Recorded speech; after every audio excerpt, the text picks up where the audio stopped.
Question.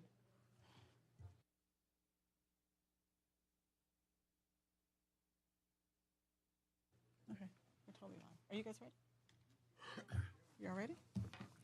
Good evening, everyone. We're ready to begin tonight's Gardena City Council meeting for Tuesday, April the 9th, 2024.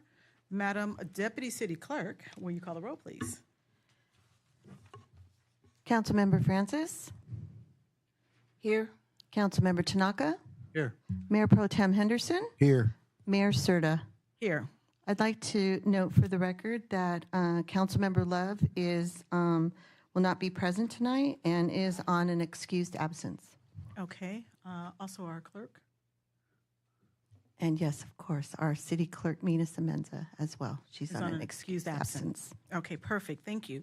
Okay, so tonight we had no closed session, so there's nothing to report out. We're going to move on to the Pledge of Allegiance, and tonight that will be led by one of our own from Parks and Recreation and Parks, Caesar Durat. And immediately following that, we will have our invocation by the Reverend Bonnie Bandon. So at this time, everyone, please stand. And Caesar?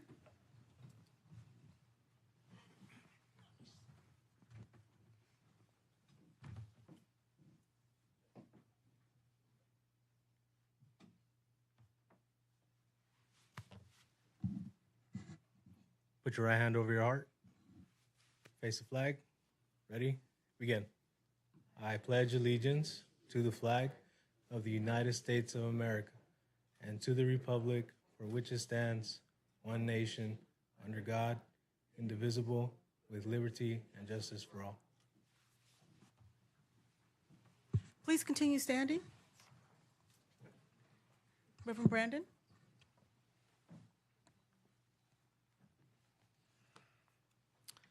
Let us pray. Holy and loving God, in your word you've given us a vision of that holy city to which the nations of the world bring their glory. Bless, behold, and visit, we pray, the city of Gardena and the city council, all its inhabitants and staff. Renew the ties of mutual regard which form our civic life. Continue to send us honest and able leaders. Enable us to eliminate poverty, prejudice, and oppression, that peace may prevail with righteousness and justice with order, and that people from differing cultures with differing talents may find with one another the fulfillment of their humanity. Through Jesus Christ our Lord. Amen. Amen. You may be seated.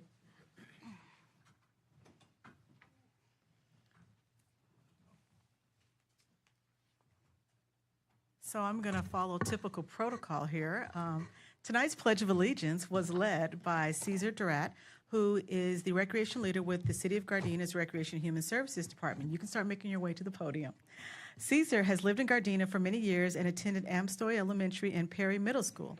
His hobbies include swimming, hiking, powerlifting, and kickboxing. He recently picked up photography and video editing for fun. Occasionally, he will help the city's recreation department by taking pictures at city events. He currently assists special needs students at George De La Torre Elementary in Wilmington. So, Caesar, would you like to say anything? Thank you for having me. I know it was a little short notice, and I got slammed with this on short notice. I was a little nervous up here, but we're good now. No, I'm very fortunate to be here. Thank you all for giving me the opportunity. I work with some really, really good people here in the city. Everybody's been nothing but kind to me, and I love the city. With that being said, thank you. All right. Thank you. Good job. Give him a round of applause. It was last minute and all, so thank you for that. So next up, tonight's invocation was led by Reverend Bonnie P. Brandon from the Church of the Holy Communion. You can come forward as well, which is located at 1160 West 141st Street in Gardena, California. Reverend Bonnie Brandon was ordained in 2007. Since then, Reverend Brandon has served at several churches in the Diocese of Los Angeles, including St. Andrew's in Irvine, St. George's in Laguna Hills, St. Paul's in Tustin, Grace in Moreno Valley, St. Andrew's in Torrance. Reverend Brandon received a Bachelor's of Arts from Chapman University, a Master's of Divinity from the Episcopal Theological School at Claremont, Bloy House, Claremont School of Theology. Reverend Bonnie currently lives in Anaheim, California. Would you like to say anything at this time? Yes, thank you for allowing me to be here. It's an honor to bless you. I'd love to welcome any one of you who are interested at the Church of the Holy Communion. All right, thank you so much. All right, thank you, and let's give her a round of applause as well. So next at this time, we're going to move on to item number 5A, which is a presentation here. I'm sorry, 5A, which is the election official certification of official canvassing of the municipal election votes. Tonight, who will read that? Deputy City Clerk or City Manager? Mr. City Manager. Okay.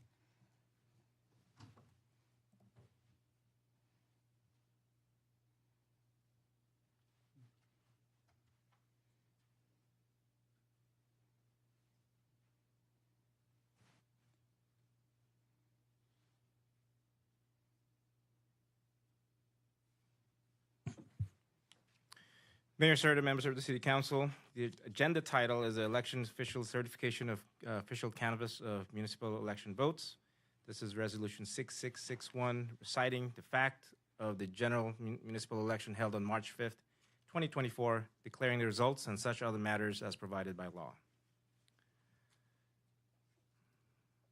The LA County Register Recorder and County Clerk has canvassed and certified the returns of the city's general municipal election held on March 5th, 2024, set forth and attached to resolution number 661 are the total numbers of votes cast for each candidate at each precinct, all of which is contained within Exhibit A, and the certificate of canvass of the election results are presented herewith with your approval and adoption. The city's March 5th, 2024 general election is included an overall voter turnout of 26.01%.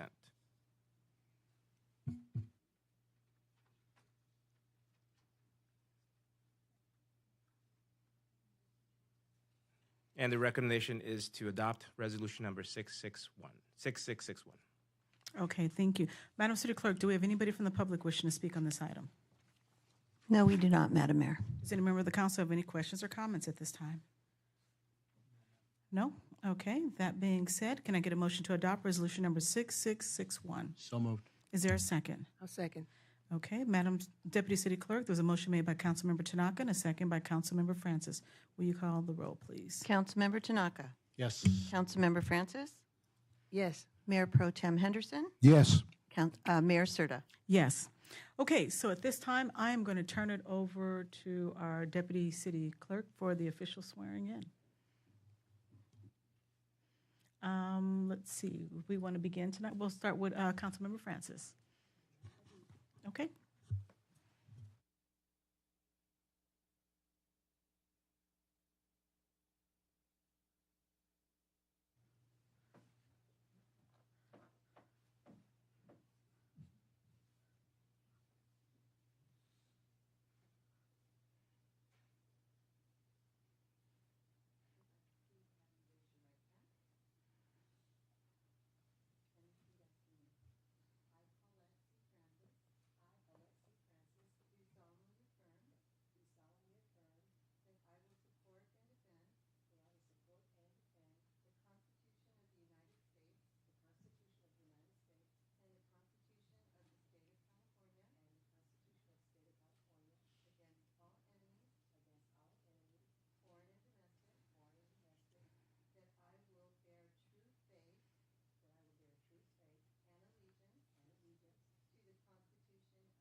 And if the family members would like to come forward and take more pictures, you can do so.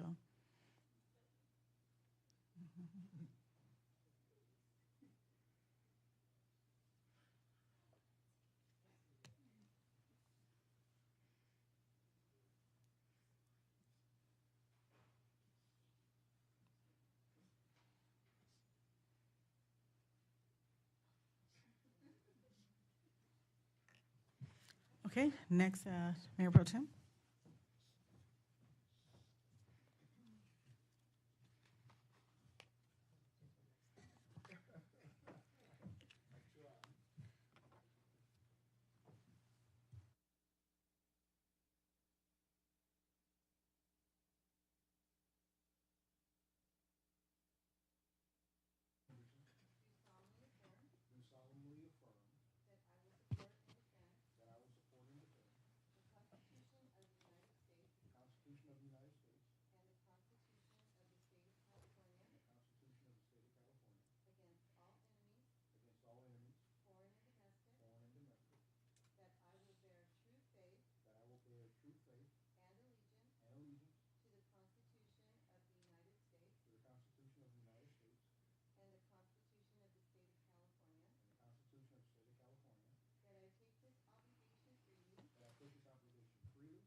Great.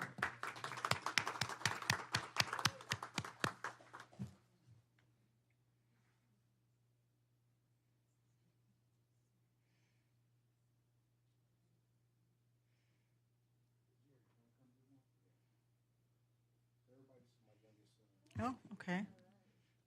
Yeah, if your family, please come forward and take pictures.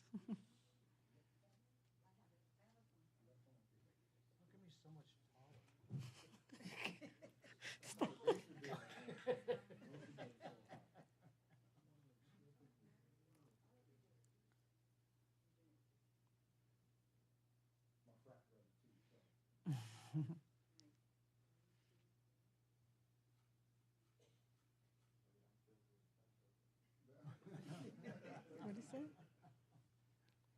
Okay, so at this time, we are going to take a 10-minute recess. We have a little cake in the MIC room here just to celebrate the election results here. So 10-minute break and a 10-minute recess, and then we will come back and reconvene and continue on with the city council meeting. Okay? Cake.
We're on now?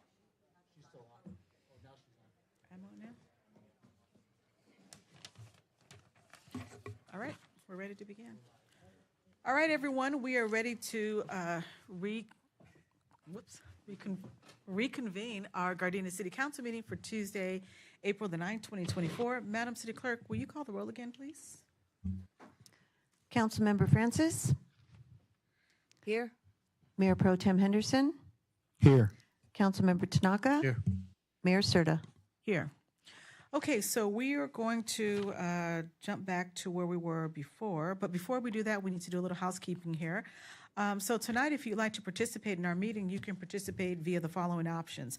The first way, you can view our meeting live on Spectrum Channel 22 or online at youtube.com/City of Gardena. I was also asked the question, if you are streaming and you don't have cable, the best way to just watch our meeting is on YouTube.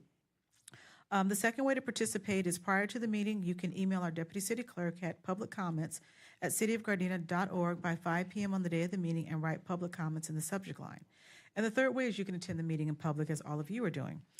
Public comments. The City Council will hear from the public on any item on the agenda or any item of interest that is not on the agenda at the following times.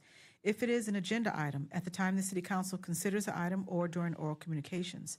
If it's a non-agenda item, it'll be during oral communications. Public hearings, we'll hear that at the time the public hearing is listed on the agenda. If you wish to address the City Council, please complete a speaker request form, and it looks like this, and present it to our City Clerk or our Sergeant-at-Arms. Please raise your hand. Thank you. You will be called to the podium by name when it's your turn to address the City Council. The City Council cannot legally take any action for any item not scheduled on the agenda. Such items may be referred for administrative action or scheduled on a future agenda. Members of the public wishing to address the City Council will be given 3 minutes to speak. And we also have standards of behavior that promote civility at all of our public meetings. We treat everybody courteously. We listen to others respectfully. We exercise self-control. We give open-minded considerations to all viewpoints. We focus on the issue and avoid personalizing debate. And we embrace respectful disagreement and dissent as democratic rights, inherent components of an inclusive public process and tools for foregoing sound decisions. So I'd like to thank all of you guys for your attendance as well as your cooperation. With that being said, we're going to go back to where we left off on the agenda here, item number 5B, which is the Finance Committee presentation. Mayor Serta, members of the City Council, tonight's presentation of the Finance Committee that took place on March 27, 2024. This is basically a recap, a summarized version of what we discussed during the Finance Committee. Here to present the presentation is our Director of Admin Services, Ray Beeman. Good evening, Madam Mayor, members of the City Council. What you see here is what we presented partially at our Finance Committee meeting on March 27th. What I'll be presenting here is our projected forecast for 23-24, which is this current fiscal year, starting July 1st, 2023 to June 30th, 2024. I'll be going over the revenues, expenditures, and fund balance. And then we'll be looking at a long-term financial forecast. And we'll also be talking about some of the city financial challenges we face. So the first slide here is our 23-24 projected revenue. On the left-hand side is all the revenue sources. Next to that is what we adopted in our budget for 23-24. And then what you see after that is what we're projecting as of January 31st, 2024. Then the difference, what you see in red is going to be less than what we projected. And what you see in black and not red is going to be higher than what we projected. So our goal is to have it higher than what we projected or more revenue than we're bringing in. So I'll start. Bradley Burns. We originally projected to have 15.7 million. We're going to come in a tad lower is what we're projecting, about 15.5 million. 183,000 difference or 1.2%. Measure G, we originally adopted 11.4 million. We believe it's going to be higher than that at 12 million or 616,000 more. Card Club revenue and fees. We originally projected 9.1 million. What we are now projecting after 7 months of the fiscal year, we believe it's coming to 8.6 million or 565,000. That's a little bit lower revenues at our Lucky Lady Card Club. So that's 6.2 less than we projected. That's some of the different competition in the market. So they're feeling a little bit of less revenue from that competition in the market. Property tax, we originally budgeted 9.9 million, and that's higher by 447,000 or 10.3 million. The values and estimations are higher than we anticipated, which is a good thing. So it's higher than we projected. Utility users tax, as we all know, the amount and cost for various things as gas, electric, water is going up. So we see a portion of that, and we are anticipating 6.3 million or 423,000 higher in revenue. Vehicle license fees. Vehicle license fees are going up, we project, compared to budget by 520,000 or 6.5%. Business license tax, we originally projected 2.8 million and adopted that, but we believe it's going to be a higher number at 3.1 million or 338,000, a pretty nice bump at 13.3%. Franchise, TOT, and other taxes is going to remain about 165,000 more than we thought, or 3.4%. License and permits, we originally budgeted 1.9 million. We believe it's going to come in at 2.2 or 314,000 more. Fines and forfeitures, we originally adopted 1.2 million, but we believe that's going to come in 820,000 lower, about 400,000 lower. And then this is less staffing and able to pay less on parking and fees, so we're getting less revenue from that. Current service charges, we budgeted 2.5. We believe it's going to come in at 2.6, so 100,000 higher or 4.6%. Intergovernmental interest and other, we budgeted 1.4 million, but we are projecting 1.9. That's an increase of 516,000. That is an increase in our interest earned. So we looked at various ways to increase our revenue. One was a higher interest rate while still being conservative. Charge to other fund is going to be slightly less by 87,000 or 3.2%. And then transferred in 2.4 million is what we budgeted. We're going to see about 900,000 less, and that is our ARPA funds. So that's a reimbursement basis. So we'll get that later, but it's just recruitment. So we're a little longer to take these recruitments, so we're getting our reimbursements at a later time. But we won't lose any of that. It's just this year we won't realize as much as we thought. Overall, we're going to be over our projected budget of revenue by 1.3 million or 1.6%. Any questions on the revenue side? Okay. We do want to point out under fines and forfeitures, as Director Beeman has stated, part of the reason would be lesser staffing to physically write parking tickets. The other component is the state has recently passed a way for folks to not have to pay the ticket in full. So thereby, you're extending that. Ray, is that a 12-month period that you're deferring the 24 months. 24 longer. months that you can defer a parking ticket, thereby causing obviously downward distress on our fines and forfeitures revenues. Okay, now we're looking at the expenditure side. So this is 23-24, current fiscal year. So what we adopted is on your left side, and what we're projecting is on your right. So for administrative services, we're going to be under budget by 274,000 or 8.8%. Community development, we adopted a budget of 3 million. We're going to be under by 54,000 or 1.8%. Elected and city manager's office, we adopted a budget of 2.5 million. We're going to be under by 372,000 or 14.4%. For police, we adopted a budget of 34.8 million. And we're projecting to come in under by $2 million or 5.9%. For Public Works, we adopted a budget of 6.9, and we're going to come in slightly under that, 43,000 or 0.6%. For Rec and Human Services, we adopted a budget of 5 million.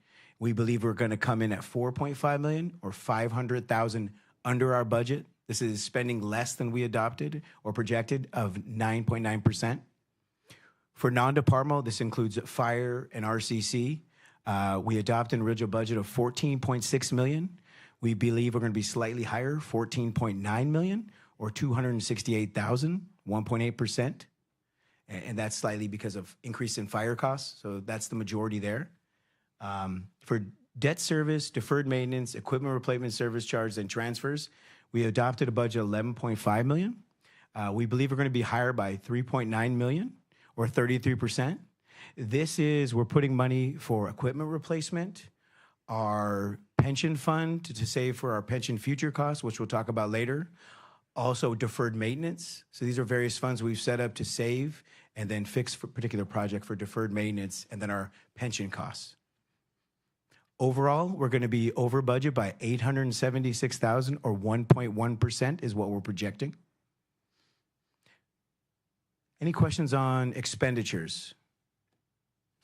So I know the city manager was gloating over his line item, but as the chairman of the RCC board, that overage, a lot of that is not ours. A lot of that is fire. Yes. Yeah, that's all fire. Yeah, I also want to take this time to commend city staff, directors, staff, because I've been to other cities before. And at the end of the year, what folks usually do in different cities is they go to what's called a run to the bank, meaning that they want to spend as much as they can because it's in their line item. But this city is a lot different. We are mindful of our expenditures. We don't have to buy. We don't buy just because of the sake of buying. We buy because we need it. And I do want to commend also admin services. I've overheard Director Beeman once delivering the budget message, and it basically says that people look for examples, and it starts with admin services. He referred to them as the tip of the spear, and so I do commend admin services for being that. Thank you. But as much as Stephanie Santine does every year, she's that far under budget. Kudos to her. Good.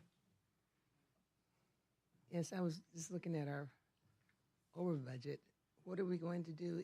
How's that going to impact our future budget? And is there anything we can do to offset that? Yeah, so this is going to help with future purchases. We're putting away for equipment purchases. So we have to purchase radios in the future. We have deferred maintenance. So we're putting that money away so we have that saved for later date to purchase. Also, we're saving money away for our pension costs that continue to rise, and we'll talk about it later, but we're putting that away to make us financially sound for the future. And I would also like to commend the departments and all the departments for being under budget. So even though that's red, Yep. we're going to be okay in the future. Yes. Because of some things with burn maintenance and all these other things you mentioned, we're going to be okay. We're going to be okay, yes. As long as we hold the line and keep with the way we're going, we're going to be okay. All right. So of all of the items here that you want to be in the red, that's the right place to be in the red because it doesn't go anywhere else. It goes back to equipment replacement, computer replacement, deferred maintenance, so on and so forth. Basically, you're putting away for a rainy day. And you'll see later on that there's some challenges that we have. The CalPERS pension fund. I've talked in the past, and I distinguish a going concern versus a growing concern, and that for sure is a growing concern. And we'll talk a little bit more why it is, and you'll see the sensitivity, and it's in the millions of dollars going back and forth either way. I'm just responding to my lack of accounting No, experience. absolutely. It's a good question. County 1A, 1B, they said when you saw red, you're in trouble. Sure. No, it's a good question. All right. Okay, so now what this is basically your revenues less your expenditures. What we originally projected when we adopted the budget for 2023, we thought we'd have a surplus of $170,000. After not 7 months of the year, we're projecting a surplus of $632,000. That raises our general fund reserve ending balance to $34.8 million, or 42% of expenditures, well above the 25% council requirement. Now we're going to go to our general fund long-term financial forecast. So this is June 2019. This is just our general fund. reserve balance to June 2028. As you can tell, we started in June 2019, and we all remember June 2020 where COVID hit, and we were lucky to have a healthy reserve, but it went down to 10.6 million or 17%. So if we didn't have that 25% reserve, it's a lot worse than this. But you can see we increased that reserve right back in June 2021 and continue to increase that reserve for the next few years. What I do want to point out is the drop from June 2024 to June 2025 is 6.4 million. That's the aquatic center. So the Measure G money and all the money, we're putting it back into the aquatic center using our reserves. So that is why the decrease in fund balance in June 2024 to June 2025. It's going right to the aquatic center. The rest is staying in the 33% range, 30% range. So a healthy reserve balance. Any questions on the 10-year? We just have to thank the voters for doing Measure G. Absolutely. Absolutely. And then, as the city manager mentions, we're going to talk about some financial challenges. So the first one is a basic financial challenge is the expenditures are going up higher than our revenues coming in. So that's the first part here we talk about. We're averaging about 4.9% the next 4 years of our expenditures. And for our revenue, we're seeing about a 2.73% increase in revenue. So that delta is what we have to account for here. CalPERS, we're going to talk about that a little more, but the current discount rate, what they need to earn is 6.8%. That's what we need to focus on. If they don't earn 6.8%, they're going to charge somebody, and it's going to be all the cities. Anything less they earn than 6.8% is coming from us. So in 21-22, their return was negative 6.1. So you'll see later that it caused a huge increase in the millions of how much we had to pay. So we did do, we'll go to the next one.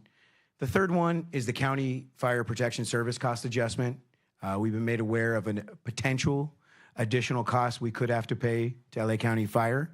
That hasn't been programmed in this budget yet, but we want to just make it aware. That could be an additional 1.5 million per year that we could face. Just, then, just to clarify on the fire protection cost service adjustment, a little bit of history. In the 80s, as you know, we had our own fire department. We then transitioned to LA County Fire. I believe because there was an enticement from LA County. I believe at that time they were recruiting a lot of cities, and what they said was, we'll pay 20%, we'll subsidize 20% of your fire protection. You only have to pay us 80%. So for many, many, many years until now, currently, we are still doing that. We're being subsidized on the fire protection services. Quite recently, the LA County Fire notified all of the cities that they are servicing that they're no longer, their intent is they're no longer going to be offering the 20% subsidy. So in light of that, what they have to do is just give us basically a 365-day notice, and after that, we won't have fire protection. We are, as directed by Mayor Serta during the Finance Committee, we're exploring options that we have, and there are plenty of options that we have to ensure that the city, the community has fire protection services. But we do have to pay.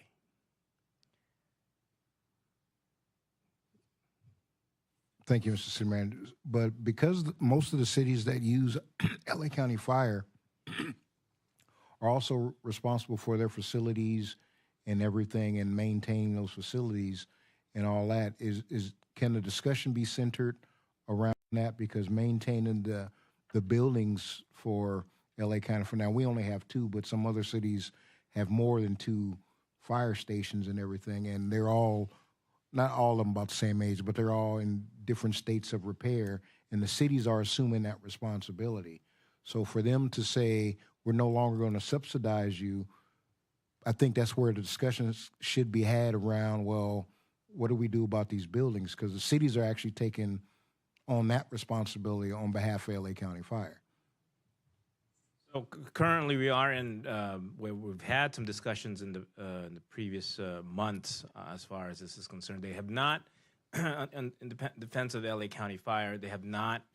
Now I want to repeat, they have not indicated that they are going to be exercising the contract termination clause anytime soon. They want to continue. They obviously want to continue to have us as part of their group of cities. We've been very good to them. So at this point, it's a matter of just having a discussion as far as, hey, what, do you need the full 20? Can we do X, Y, and Z? So it's a negotiation, it's a talk, but we do have to be prepared, and that's a challenge that we are facing today, and we do have to account for that. Unfortunately, it's something that we're not accounting for because we don't know yet if it's going to happen or not. So we're just putting it in your radar, make sure that you're aware that this is now a growing concern. It's no longer a going concern, it's a growing concern. But if we're not forward thinking, we're not being prepared. That's the issue. Right. Being prepared. Correct. Okay.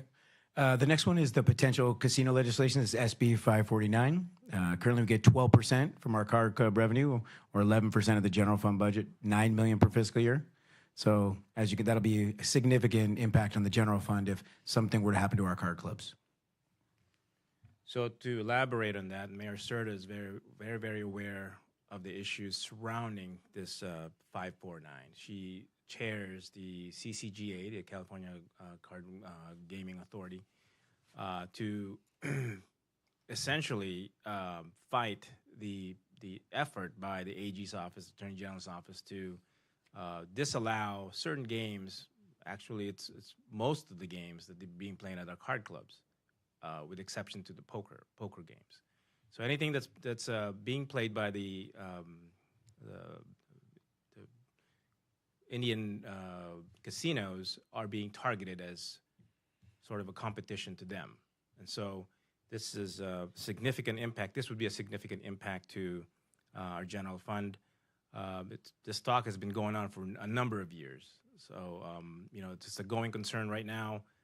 There is no indication that they are going to do this. And if they do, there are some, as Mayor Serta knows, there's some mechanisms in place, lawsuits and whatnot, that can, challenge whatever the AG is attempting to do. But right now, we're looking at it. Efforts are being made, if, in case that there's some new things that come up. The CCGA is on the forefront as far as making sure that we have a fighting chance. Okay. So as we mentioned before, CalPERS, one of the biggest issues we face in the future. This council made a great decision to do the 2020 pension obligation bond. That saved us $51 million over a 19-year span. Basically, what we did is we took what we owed at that time in 2020, about $115 million, and we refinanced our debt at a way lower rate. It was 7%. We refinanced about 3%. That's where we saved the $51 million, and we were able to save some of that over a 19-year period, and we put that back into the general fund every year, a portion of that, based on a UAL policy. We'll see later if we hadn't done the pension bond, what it would look like. But like I mentioned, CalPERS is basing their return on a 6.8 investment return. So CalPERS has to hit 6.8%. If they don't hit 6.8, they're going to charge us and charge different amounts. As you can see in the slide below, it'll say what we earned. So in 22-23, they earned 5.8%. In 21-22, they earned a negative 6.1%. So that is a tremendous amount lower than the 6.8 need to make. And so their market value dropped in the billions. So what that means for us is anything less than the 6 point, we have to pay an additional amount in the millions. That's significant. Luckily, we did the bonds, so we're planning and putting that money away. But as you can see in this next slide here, that money is significant if it's less than 6.8. So when we did the bond, we owed $115 million for CalPERS. We refinanced 90% of that to save that money at 3%. The following year, CalPERS made 21%, which was an amazing, great return. And we were super funded. We had that negative 34 million. So we had more money in there, 34 million. CalPERS lowered that discount rate from 7 to 6.8%. And then the following year, in 2022, That's when they had a negative 6.1 return. We were short. That means we were short by 12.9% because we need to make 6.8. If they make a negative, we need to make that up. So we're short 12.9%. So that increased our balance from a negative 34 to a positive 33, $64 million increase. So as Director Beeman indicated, the operative word here, the main thing that you need to look at here is your the CalPERS expected rate of return, which is 6.8%. There was a time when it was 7.5%. Basically, what they're saying, as Director Beeman said, is that all of the billions of dollars that they have out there in investments and stocks, bonds, et cetera, all those combined in any given year, they have to make 6.8%. If they don't, then the millions of dollars of losses billions of dollars in losses, they get passed on to the members, which is us. If you don't pay that every year, and that's what really gets you to trouble. If you look at the first row, under cities, CalPERS UAL balance, the UAL means that it's unfunded accrued liability, meaning that you have nothing to pay it. You owe it. And we let this thing grow up to $115 million. The interest on that is staggering, and that's why we did the POB, to lower the interest rate on the UAL. Again, in 2021, they hit it out of the park. As you can see, now with the POB, and that made us super funded, meaning they owe us $34 million. But in 2021, you know, the interest, the discount rate was then again lowered, and so by CalPERS, and then fast forward to 2022 with the losses, now you're back up to $33 million as far as the UAL. We owe them again, and that's, if you can look at the far right column, the difference is staggering: $3.2 million of extra payment every year. Now, remember, if you remember our income statement, right? Revenues minus expenditures equals surplus or deficit. Now, Director Beeman just told you that, you know, we expect, what, $600,000? $600,000 range. How is that going to pay for $3.2 million? That's the issue. The reason why we can pay that till now is because, remember we said that we saved $51 million? Well, that's amortized over 20 years, right? What we did with that money is we saved it into a separate account. We didn't spend it, we saved it, and that's what we're using now to pay for these unusually high CalPERS costs, right? At some point, that's going to run out. In 2023, there's a little bit of positive news, if you will. We're expected to make 7.8%. Again, it's higher than the 6.8%. It's then going to reduce our payment by $300,000, or our UAL balance, if you look at the very bottom in the middle, 29.2%. I know it's a lot to take in. It's very complicated. This calculation. This thing is, you can't even begin to, you know, do the calculations. It's very, very intensive. But we'd like to give you an idea as to what exactly we're looking at here as far as sensitivity. Every year you can fluctuate $3, $4, $5 million up or down. We want to make sure that you're aware of that. I'm not going to be here forever, obviously. So we want to make sure that there's continuity, that you understand exactly what you're up against. Okay? Okay, then this last slide is if we didn't do the POB. So you can see the red, which is bad, is our general fund reserve would be negative in 2024. And it would continue to be negative 1 million, 2.3 million, and would go down, and we'd be down to 12 million or 13% in June 2028. That's if we didn't do the POB. And this is already net of the Measure G extra sales tax that we're getting. This is with Measure G, but no POB. As you can see, in the next 5 years, we're heading down a path that we can't recover.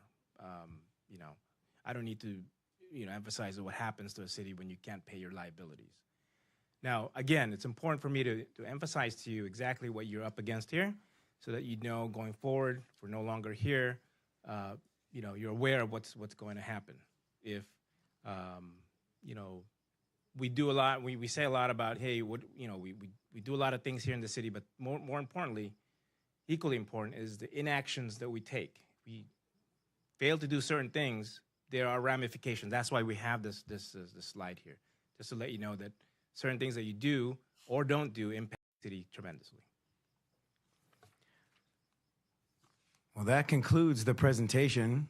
Sorry to end on the low note there, but we're thinking ahead, looking towards that. We did the pension bond to avoid those things, take advantage of historically low rates to save that $51 million. That was a great decision there. So, and we're always thinking long-term in mind, how these decisions impact us.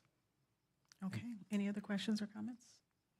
Just thank you for Okay. your presentation. Councilmember Francis, go Yeah, ahead. thank you, Mayor. Thank you for your presentation. But again, we're not just sitting on our hands. We are being proactive. And you, some of the pension funds and all that's making us more proactive, regardless of what's going on. And because it seemed like we have more money, more outgo than we're going to have more income. And I'm just trying to figure out what it is can we do. Are there anything we can do to increase our income so it's going to cover our outgo, if that makes sense? Or are we taking a more proactive stance beyond pension funds, because that's only going to go so far? And with CalPERS, I don't know, most staffs are getting older and retiring earlier than they are on the opposite end. So I'm just wondering what else is there anything else we can do if we're doing everything we can do right now? Okay, page 4. But let's see here, page 4.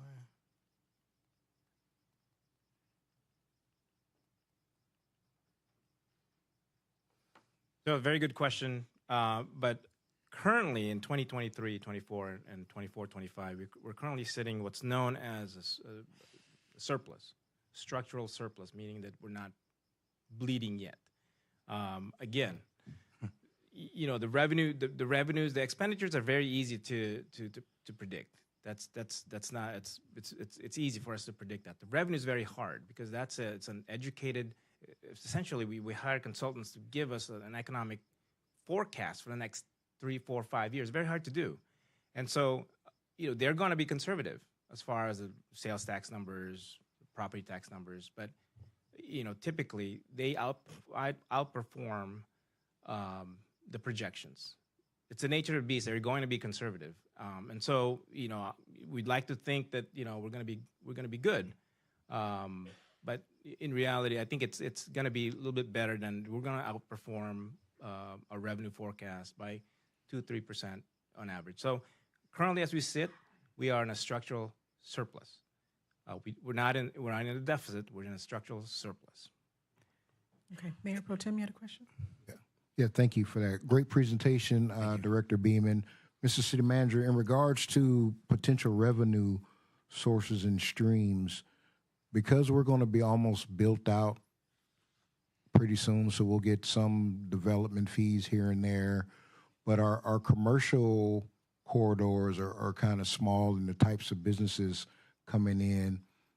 Is there any desire, I think we should, or actually I'll state it, that we should start looking at some of the other, biotechnical companies and everything. If you look at square footage, our cost per square foot versus in Silicon Beach and on the west side is pretty competitive. So we start looking in some of those industries to see if they want to kind of live, work, and play with their employees here in the city of Gardena. And we can start trying to reach out to those. I know we got a lot of great restaurants and different things like that, but we also need some multinational, international type businesses to kind of settle in Gardena. So as we start building out our housing infrastructure, that should be something that kind of becomes the package of, move your company here or something like that. So Director Suji and our economic development manager are working on those, reaching out to companies. But first and foremost, we have to identify a location for them to go to. So that's the first step. Once we've done that, and we're running reports and we're looking at potentially what are the empty spaces out there throughout the city. And number two, once we determine the availability, or you know, the availability of buildings and land and whatnot, then we try to partner with some of the companies that we think that would be a fit to the size, because not everybody's going to want a smaller size or a bigger size. And we make that fit, and that's the expertise that they bring, Jackie Choi and Greg Tsujishi to the table. Thank you. Okay, and with that, thank you very much for the finance presentation. I love the way you took our 2.5-hour finance meeting that we had a couple of weeks ago into like 15 minutes, so good job. Thank you. All right, and yeah, good job with that. Okay, and also the many people who worked on this presentation as well. We appreciate all the hard work in putting these numbers together so that we could understand it. Okay, so next we're going to move on to item number 5C, which is a certificate of commendation and special recognition of retirement and longtime service to the city of Gardena. I'm going to ask the chief of police to come forward. We're going to be recognizing tonight Mr. Luis Villanueva here. All right.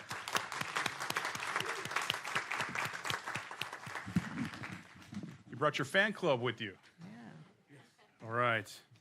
Madam Mayor, members of City Council, thank you for taking the time to honor the over 2 decades of work that Officer Villanueva has given us at our police department and the city of Gardena. So I want to start out just telling you a little bit about Louis and everyone in our audience and at home that's watching. Louis came to us from the Fullerton Police Department, where he worked for almost a decade there. He was a K-9 handler. And then on January 16th, 2001, he made the great decision of coming to the Gardena Police Department. He quickly made field training officer in April of 2006. On September 2nd, 2007, Officer Villanueva joined the COPS team as our school resource officer, where he would spend the next 17 years. His accomplishments as an SRO are very well known, and I think that's where he did his most important work of not only elevating the name and the reputation of the Gardena Police Department, but of the city in so many different ways with so many different organizations. His collateral duties, while as an officer, included the peer support team, which he took very seriously, the wellness of his fellow officers. He was a member of the GPOA, South Bay Platoon, South Bay Graffiti Task Force, and he was also a graduate of the USC Delinquency Control Institute, which he graduated from in 2010. Special awards include the Distinguished Service Award in 2006, Life Saving Award in 2015, and an Outstanding Officer of the Masonic Lodge in 2019, and then the LAUSD Hero Award in 2011. Last week, we had a very special, important send-off for Officer Villanueva at GPD. And one of the things that I said was that, many people put in time, but it's really what you did with the time as an officer and the impact that he made. He touched the lives of many children. He inspired some of our officers, one in particular that we saw a photo of him from years ago. Literally, our officer that he inspired to get to work for us was a baby at that time. And you are the reason why that officer is with us now. But the impact that he made, both on duty and then off duty, the time that he sacrificed, which went above and beyond the call of duty, to use his time, his family, to come out here and support our initiatives, and again, raise and elevate the name of the Gardena Police Department and the city of Gardena. We are really going to miss him. He made an impact. He changed this place. He inspired officers, and it's going to be a very different place without him. But we're going to wish him well. We know he's going to do well. And so I thank you, the council, and our city manager, who have given us the resources and the ability for him to reach and touch the people that you represent. And thank you. Okay.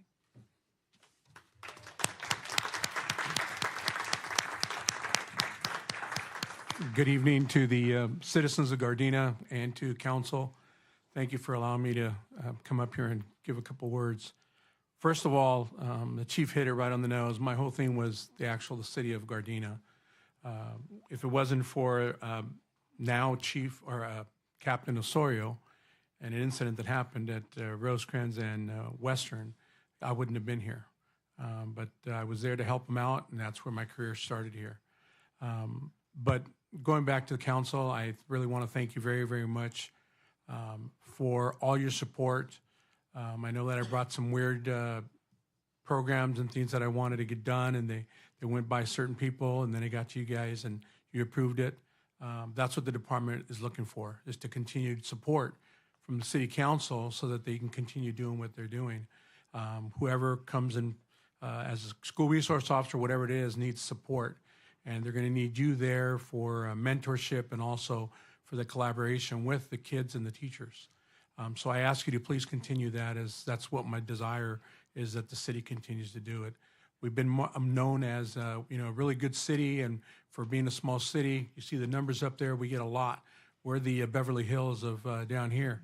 But again, I just want to thank you and the citizens. I want to thank them for all their support. When we had special events, Shop of the Cop, and we had the Santa Float, and those things have changed, but they're all for the betterment of the children. They're our future, so we got to really reach out to them, and that's what my whole goal was. So I thank you very much, and I'll give these to Becky. She can hand these out. It's a token that I'm giving to each one of the council members. It's, as you'll find out, it's a challenge coin that I had designed, and it's got some words for the regarding the children. And one of them is no bullying and say no to drugs. I know it's a cliche, it's not, but it's true. We teach the kids. And the officer that I found out I had inspired, I was shocked. But it was all because of school. And the picture we have is him at the school, and he's standing right next to me.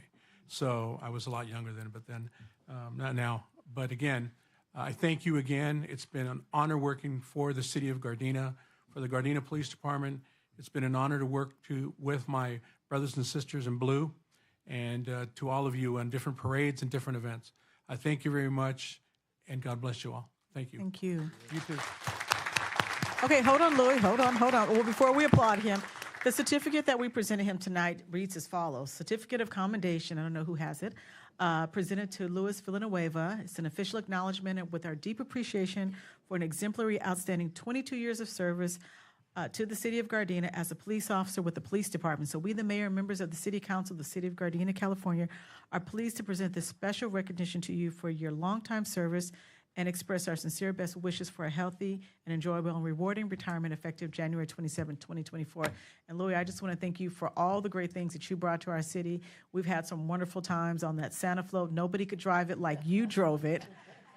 I've never seen anybody do wheelies in the middle of Redondo and Western, and it was, I don't know what you're talking about. Anyway, but we just had a great time and just all the fun things that you brought to the city of Gardena.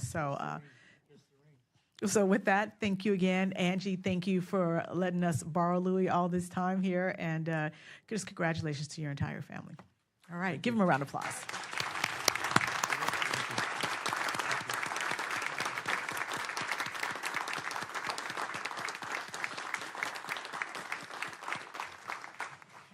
Thank you, Angie. Okay. Next up, we have item number 5D, which is our Gardena Events video presentation.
Okay, very nice video. All right, next we have our proclamations. Item number 6A, it's a challenge norm and influence of marijuana use on Youth Day. And tonight, I believe accepting that proclamation will be Tracy Sorowatari. You can come forward. She's coming forward. I'm going to read the proclamation. It reads as follows. Whereas the unfolding of historical events dating back to the 1970s have closely associated the day of April 20th or 420 with the culture of marijuana use, especially here in the United States. And whereas the Compassionate Use Act of 1996 and Proposition 64 or initiatives, statutes that paved the way for legislation of medical and recreational marijuana in the state of California. And whereas the legalization effectively would perpetuate the culture that promotes marijuana use, thereby resulting in increased social acceptance and accompanying decreased perception of harm. Whereas a critical issue that lies at the core of the phenomenon is the increased youth access to marijuana at alarming rates. Furthermore, most recent findings of community assessments conducted by the Substance Abuse Prevention and Control of the Los Angeles County Department of Public Health within its service planning area, which includes the city of Gardena, shows that 59% of those surveyed perceive it to be very easy and somewhat easy to get marijuana on the streets, and 23% perceive marijuana use in their neighborhood to be a major problem. Whereas the same assessment study established the mean age of initiating marijuana use amongst users within the SBA 8 to be 16.7 years, which is younger than the legal age of 21 years for the possession and use.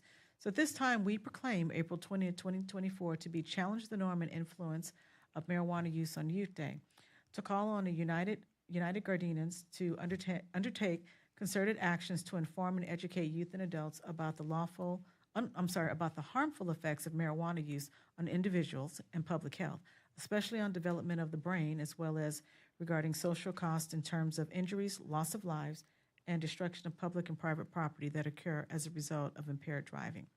Tracy, would you like to say anything at this time? Yes, I would. Is this on? Yes. Good evening, Mayor and Council. As you know, I'm Tracy Sarotari, and I'm a community organizer here in the city of Gardena, as well as a chair of Adult Coalition, GDAP, Gardena Drug and Alcohol Abuse Prevention, that focuses on substance abuse prevention through education. We want to thank you for your support of our efforts here in Gardena. We find that educating the youth and families about the harms and risks of marijuana use is an ongoing need, and recognizing Challenge 420 Day each year is very important. Families need to understand that marijuana now is very potent and can contribute to lifelong health issues. And I have my colleague here, Melissa, that wants to say a little bit more. Hello, I'm Melissa Loza. I also work as a community organizer with Tracy, along with all those marijuana prevention that we're doing at schools. We're also trying to prevent opioid or prescription drug misuse here in the city of Gardena with our upcoming RX Take Back event that's happening on April 27th here in front of the Gardena Police Department from 10 a.m. to 2 p.m. So encouraging all people in Gardena to clean out their cabinets and keep their homes safe. Thank you. Thank you very much. Okay, thank you. Okay, so next we're going to move on to our consent calendar because we don't have any appointments tonight. Madam City Clerk, do we have anybody from the public wishing to speak on any items on the consent calendar? No, we do not, Madam Mayor. Okay. That being said, does any member of the council have any items that they would like to discuss separately? Okay, that being said, can I get a motion to approve the consent calendar? Is there a second? Second. Okay. Madam City Clerk, there was a motion made by Councilmember Tanaka and a second by Mayor Pro Tem. Will you call the roll, please? Councilmember Tanaka? Yes. Mayor Pro Tem Henderson? Yes. Councilmember Francis? Yes. Mayor Serta? Yes. Okay, next we have Planning and Environmental Quality Commission. The action sheet reads as follows. On April 2nd, 2024 meeting, there was environmental impact report, general plan amendment, zone change, zone text amendment, specific plan, site plan review, vesting tentative map, development agreement, and affordable housing agreement for the Normandy Crossing specific plan. Let's see, as well as, and I'm going to read all these together, along with item number 10B, which is a zone text amendment 3-2024. And item number 10C, which was the zone text amendment 1-24. And at this time, the city council does not need to take any action on any of these items. Each item will be brought before the city council for review at a future city council meeting. Okay? All right, so that being said, we're going to move on to oral communications. And tonight we have two people wishing to speak. We have Paul Randall and Andrea Simmental. You can come forward at this time. Just want to remind all of our speakers, you do have 3 minutes to speak. When the yellow light comes on, that will let you know that your 2 minutes are up. And when the red light comes on, that will let you know that your 3 minutes are up. We ask that you please complete what you have to say at that time. Okay, go ahead. Good evening, Honorable Mayor, City Council staff, and residents. I, Paul Randall, you know that I'm the director of Mama Rosa's Food Pantry. February 17th was our last distribution. Senator Bradford's representative visited our last distribution and asked me why we needed a permit. And he saw no traffic. I could not answer his question. That day, all of our wonderful clients and volunteers were in tears for closing. Since our closing February 17th, every Saturday we've had 30 to 50 cars drive by our church, wanting to know why we had to close. And I told them the cost of the permit was cost prohibitive. We gave them information where they can get food or who to call. Last Saturday, saddens me to say, 2 of our elderly clients were in line. They were waiting for us. They've been with us for 4 years. This is very difficult. We've been providing food for them, and we could no longer.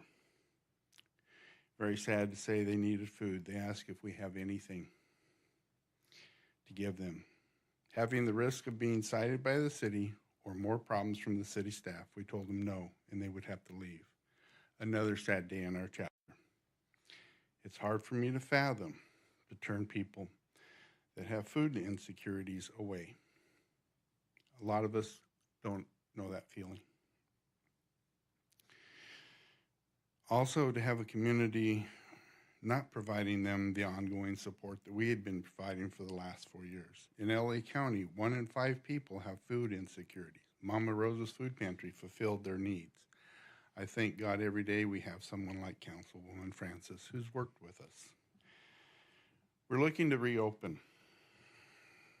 We're going to need to work together to feed this community. You have a new ordinance coming up, and it states walk up only. We are giving seniors 47 to 53 pounds of food. They can't carry it. They got to be loaded in their cars. We came up with a very successful time slot distribution. We had the police officers from this fine Gardena PD monitor what we were doing, and there was no problems. The clients abided by the time slots. We gave the food away again. I want to thank everyone for their time.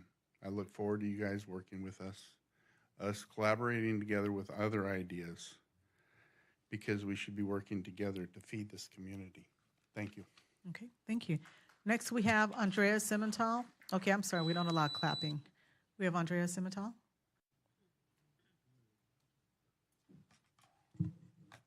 Honorable Mayor and members of the City Council, I'm Andrea Simmental, the Community Library Manager at Gardena Mamie Deer Library, and I'm here to make announcements about upcoming programs at Gardena and Masao W. Sato Libraries. At Gardena Library for Children, we have Smarty Pants Storytime. Our 6-week session of Smarty Pants Storytime is underway. Join us Fridays through April 19th at 10:15 a.m. Enjoy books, songs, rhymes, and movement while learning school readiness skills, and that's for ages 2 to 5 with a parent or caregiver. And on April 12th and 19th, please join us after Storytime for Parent Cafes. This is an opportunity to chat with other caregivers and parents and gather parenting tips from a Positive Parenting Program accredited librarian. Make Mo Light Up Origami will take place Thursday, April 18th from 3:30 to 4:30 p.m. combining the Japanese art of paper folding and modern science of light-emitting diodes. Light Up Origami is your chance to showcase your artistic and scientific skills in one beautiful work of art, and that's for ages 6 to 12. And join us for Dia de los Niños, Growing with Books. On Wednesday, April 24th from 3 to 4 p.m., we will celebrate Children's Day/Book Day by reading stories and making crafts, and that's for ages 5 to 12 with a parent or caregiver. For adults, the next book club will take place on Saturday, April 20th at 11 a.m. The book for April is Nothing to See Here by Kevin Wilson. Copies of the book are available on Hoopla. On April 25th from 10 to 12 p.m., the LA County Department of Public Health is partnering with LA County Library to provide free flu vaccinations and the updated 2023-24 COVID-19 vaccine. At Masao W. Sato Library, there will be a springtime puppet parade on Thursday, April 11th from 4 to 5. Celebrate spring with this special puppet show featuring Franklin Haynes marionettes. That's for ages 6 to 12 with a parent or caregiver. And join us on Friday, April 19th from 11 to 11:30 a.m. for Play and Explore. It will be a morning of play, curiosity, and creativity. Help children learn social, emotional skills and develop fine and gross motor skills in our play day and enjoy a unique family bonding experience. And that's for ages 0 to 4 with a parent or caregiver. And there is a rock collection and adventure program on Wednesday, April 24th from 4 to 5. Learn techniques in identifying various rocks, minerals, fossils, and discover the world of treasures for ages 6 to 12 with a parent or caregiver. Thank you. Okay, thank you. Madam City Clerk, did we get any public comments since our last council meeting? We did, Mayor Serta. We have received. Go ahead. We have received a public comment which has been distributed, filed, and noted for the record. Okay, great. Thank you. Okay, with that being said, we're going to move on to item number 12A. Mr. City Manager.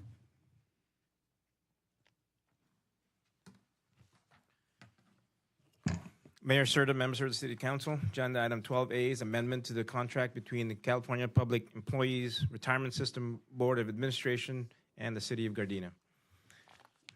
Resolution number 6660 is adopting the resolution of intention to approve an amendment to the contract between the Board of Administration of the CalPERS system and the City of Gardena, and also introduce ordinance number 1870, authorizing an amendment to the contract between the Board of Administration of the CalPERS system and the City of Gardena. Staff recommends the City Council adopt resolution number 6660 and resolution of intention to approve an amendment to the city's contract with the Board of Administration of the CalPERS system to allow cost sharing of the employer contribution pursuant to Government Code Section 20516 for members of the Gardena Municipal Employees Association, or GMEA, the Gardena Management Employees Association, or GMEO, and the unrepresented confidential, which is referred to as unrepresented employees. These resolutions initiate the process to amend the city's contract with CalPERS to allow members of GMEA, GMEO, and unrepresented to earn credit on the additional 1% paid towards the employer contribution rate through cost sharing. GMEA agreed to a cost-sharing agreement through the MOU adopted by Council on October 12, 2021. GMEO agreed to a cost-sharing arrangement through their MOU adopted by Council on December 14, 2021. The unrepresented personnel agreed to a cost-sharing arrangement through Resolution number 6565, adopted by Council on March 22, 2022. There are several steps to amend the city's contract with CalPERS, including approval and certification of attachments included herein. This CalPERS contract amendment process will be required each of the 3 years in which the employees group's cost-sharing contribution will increase each year by 1%.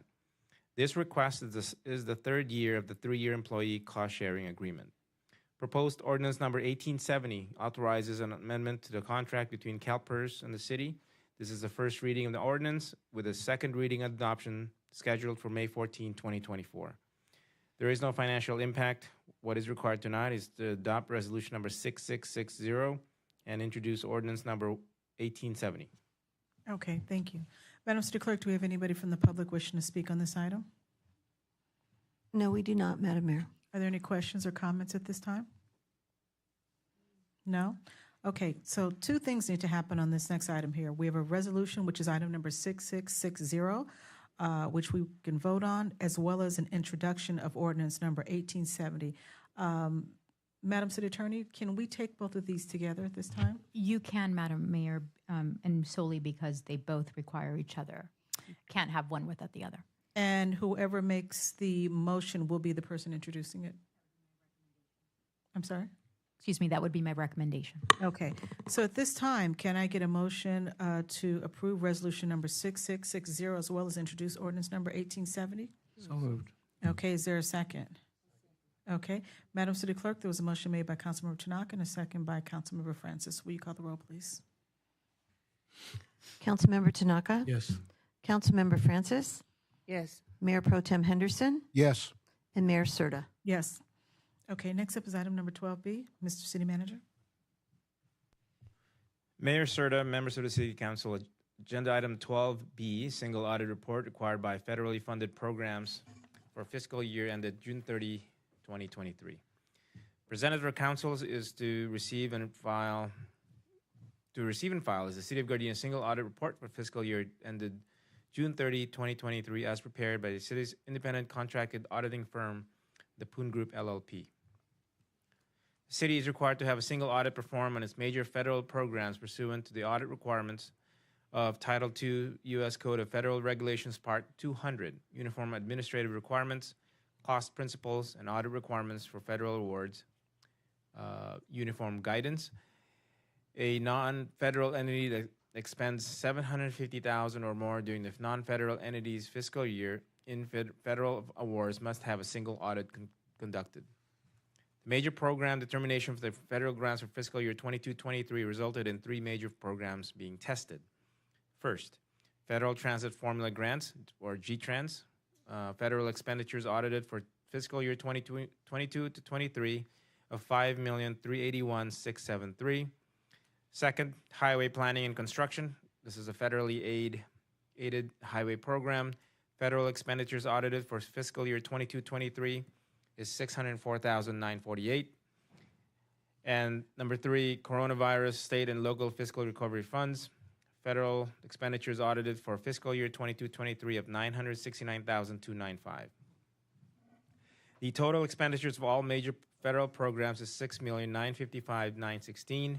Total expenditures of federal awards is $9,152,855. Total percent of total expenditures of federal awards is 76%. The audit was conducted in accordance with general accepted audit standards in the United States, the standards applicable to financial audits contained in government auditing standards issued by the Comptroller General of the United States and uniform guidance. The report on internal control over financial reporting provides a review of the city's financial reporting system and procedures that are used to ensure accurate financial statements. An internal control is designed to provide reasonable assurance that the city meets its objectives regarding the reliability of financial reporting, effectiveness, and efficiency of operations, and compliance with applicable laws and regulations. The auditor considers the city's internal control over financial reporting during the design of audit procedures of financial statements. The auditors do not express any opinion on the effectiveness of the city's internal controls. The auditors did not find any material weakness or significant deficiency in relation to the internal control over financial reporting. The report on internal control over compliance provides a review of the city's internal control over federal compliance. The auditors, during their testing over the internal control over compliance on the major federal programs and reviewing the schedule of federal awards, identified no material weakness or significant deficiency. There were no audit findings, and all prior year audit findings were resolved. There is no financial impact. What's required tonight is to receive and file. Okay, thank you. Madam City Clerk, do we have anybody from the public wishing to speak on this item? No, we do not, Madam Mayor. Does any member of the council have any questions or comments at this time? Okay, Councilmember Francis? So basically, according to the audit, we did everything we were supposed to do, and we're okay. That is correct. The audit found, this year, no findings. There's no material weakness or anything wrong with the programs. I believe Director Beeman has a quick presentation on the single audit. Yes, it'll be quick, I promise. So, Madam Mayor and council members again. So this is our single audit report from 22-23, so last fiscal year. As our city manager said, it's required by our OMB, Office of Management Budget, Circular A-133. Anything federal money over $750,000, they have to test it individually, and that is done by our independent auditors. They do a report on internal control over financial reporting, and then compliance and other matters. So during this audit period, we had federal funds of $9.1 million. They tested 3 major programs, G-Trans, ARPA funds, and then 1 street project. So that total they tested was $6.9 million, or 76%. So our auditors, what they did, they test for internal control and compliance. They did an expenditure samples. They looked at 106 invoices and checks, 163 payroll documents, and 3 procurement documents.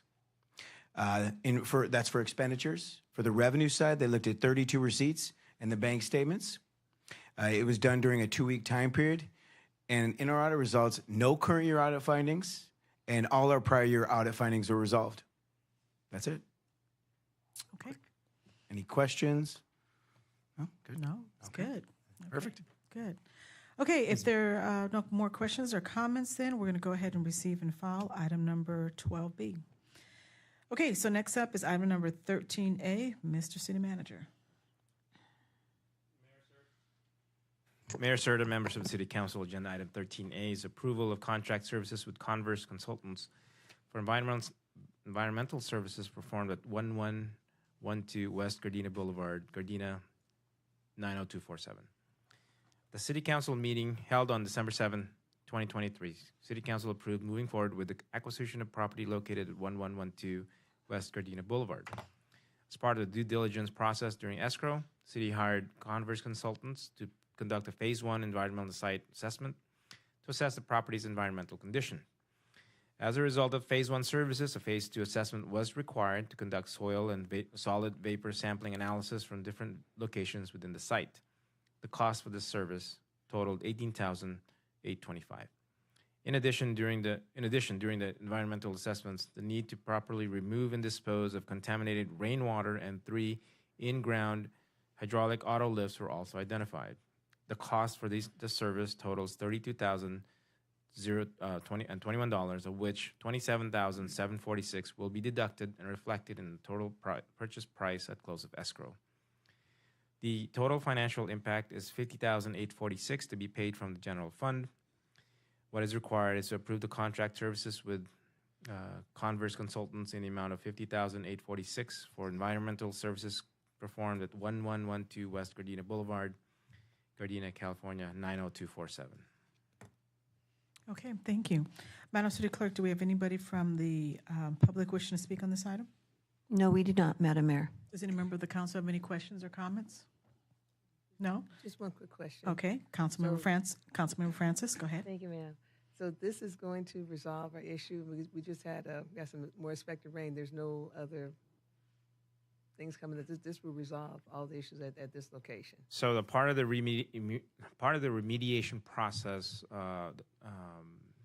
of the current issues that were found, aside from the soil being a little bit contaminated through the years of operations, there were 3 lifts that contained rainwater that had accumulated. So when they remove the lifts, they're going to remove the water. They're going to backfill the holes dug, and that would be the end of that issue as far as the rainwater is concerned.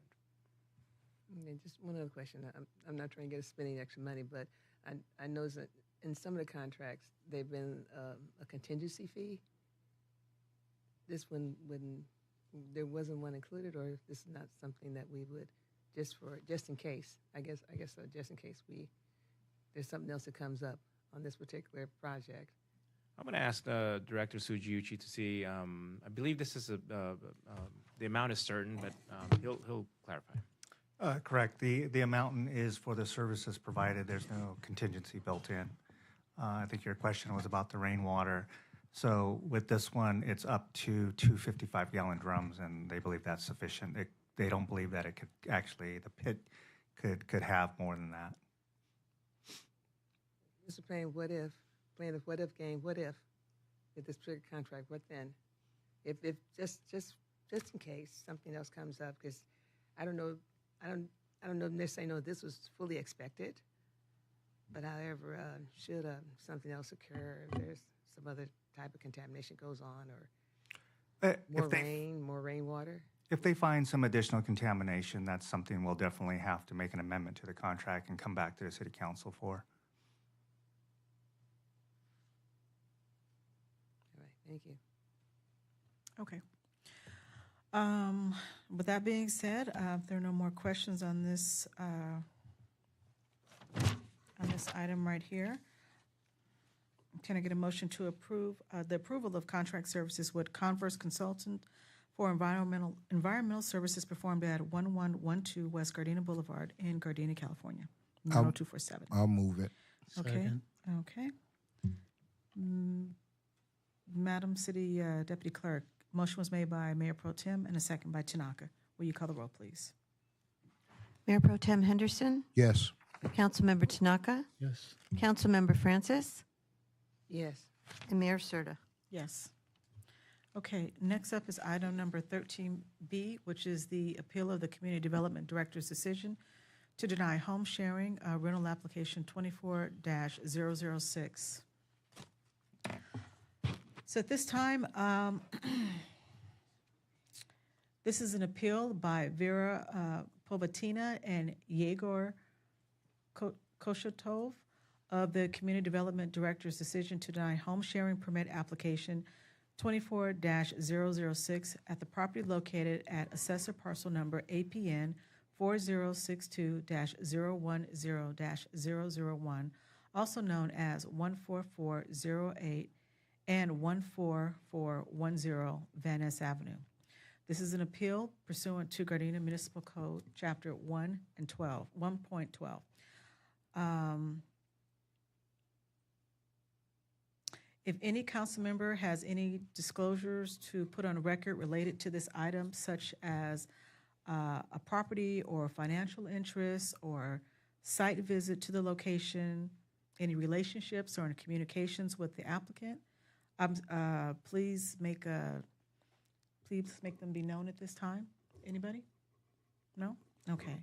So at this time, I'd like to go over the procedure for the hearing. The proceeding will be handled as follows. And at this time, actually, all of the people involved in this here, the applicants, as well as the representatives from our Community Development Department, if you could just all come forward to be sworn in tonight. And Deputy City Clerk, you'll be swearing everybody in for this proceeding. Madam Mayor, do you want her to swear him in at this time? Yes, let's go ahead and swear him in now.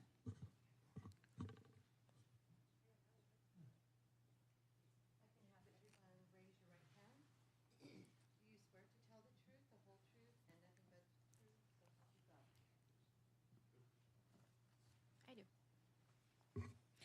Okay, so this is how the proceeding will go. First, the city will present the case and the recommendations. After that, the appellants, Ms. Potovatina and Mr. Kochetov, will present their case. Then the city is then given an opportunity to rebut the evidence submitted by the appellants. Then the appellants are given an opportunity to rebut the evidence submitted by the city. This will be followed by speakers in favor of or against. In the interest of time, the limit for public comment is 3 minutes per speaker.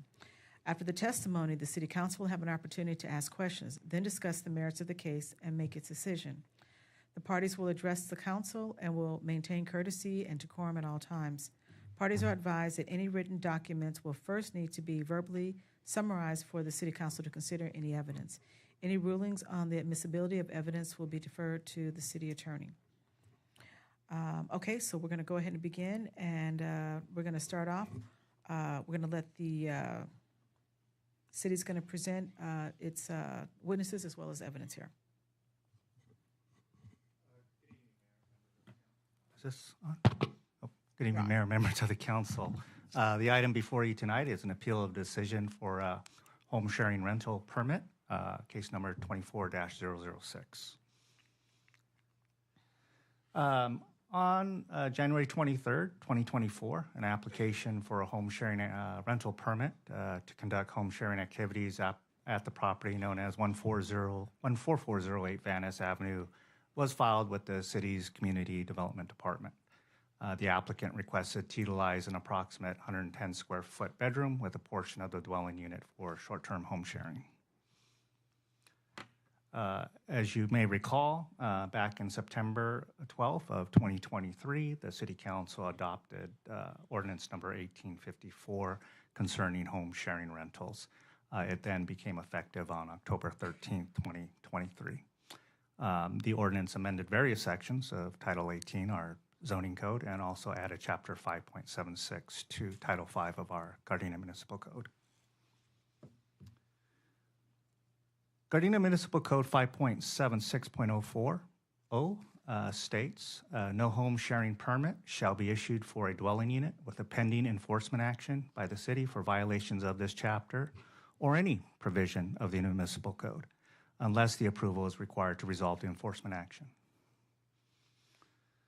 On March 3rd, back in 2021, permits were issued for the renovations of the property, subject property 14408 Van Ness Avenue, and also the permit number, which I'll refer to as a ADU conversion, garage conversion into an ADU. So the two permits were, as stated up above, 0152 and 1024. One was to the main unit, which is categorized as 50021-0152, which included a kitchen remodel, some window replacements, door changes, new porch enclosure, and new front trellis. The second permit was 50019-1024, and that was the garage conversion into an ADU unit. Just a timeline of events, just to give you some background. And so back on March 3rd of 2021, two building permits were issued for various renovations and a garage conversion into an ADU. Between March 11th, 2021 and October 21st, 2021, 32 building inspections were scheduled and or conducted. On October 21st, 2022, so 12 months after the last inspection that occurred at the site, the permits expired. On October 13th, 2023, ordinance number 1854 becomes effective regarding our home sharing rental. And then on December 20th, 2023, the building official, at the request of the applicant, reactivated the expired permits that expired back on October 21st, 2022, and added a 2-month extension. That then carried it to February 29th of 2024. On January 23rd, 2024, a home sharing rental permit application was received by the same applicant. And again, the permits expired on February 29th, 2024. Between December 20th and February 29th, there were no additional inspections that were requested. On March 12th, a letter of ineligibility was sent to the applicant concerning their application for a home sharing permit. The letter was stating that it was ineligible due to outstanding permits. On March 28th, 2024, the appeal was received by the city clerk's office, and that is why we are here tonight. So in conclusion, the applicant's property has 2 expired permits for various renovations, including a kitchen remodel and a garage conversion into an accessory dwelling unit. The work performed at the property's dwelling unit is therefore unpermitted, which is a violation of Gardena's municipal code and pending enforcement action by the city's code enforcement division. And so at staff's recommendation is that the city council hold this hearing, receive testimony, and uphold the decision of the community development director for the denial of home sharing rental application, case number 24-006. Okay, thank you. So at this time, we'll allow the appellant to come and cross-examine the city's witness here.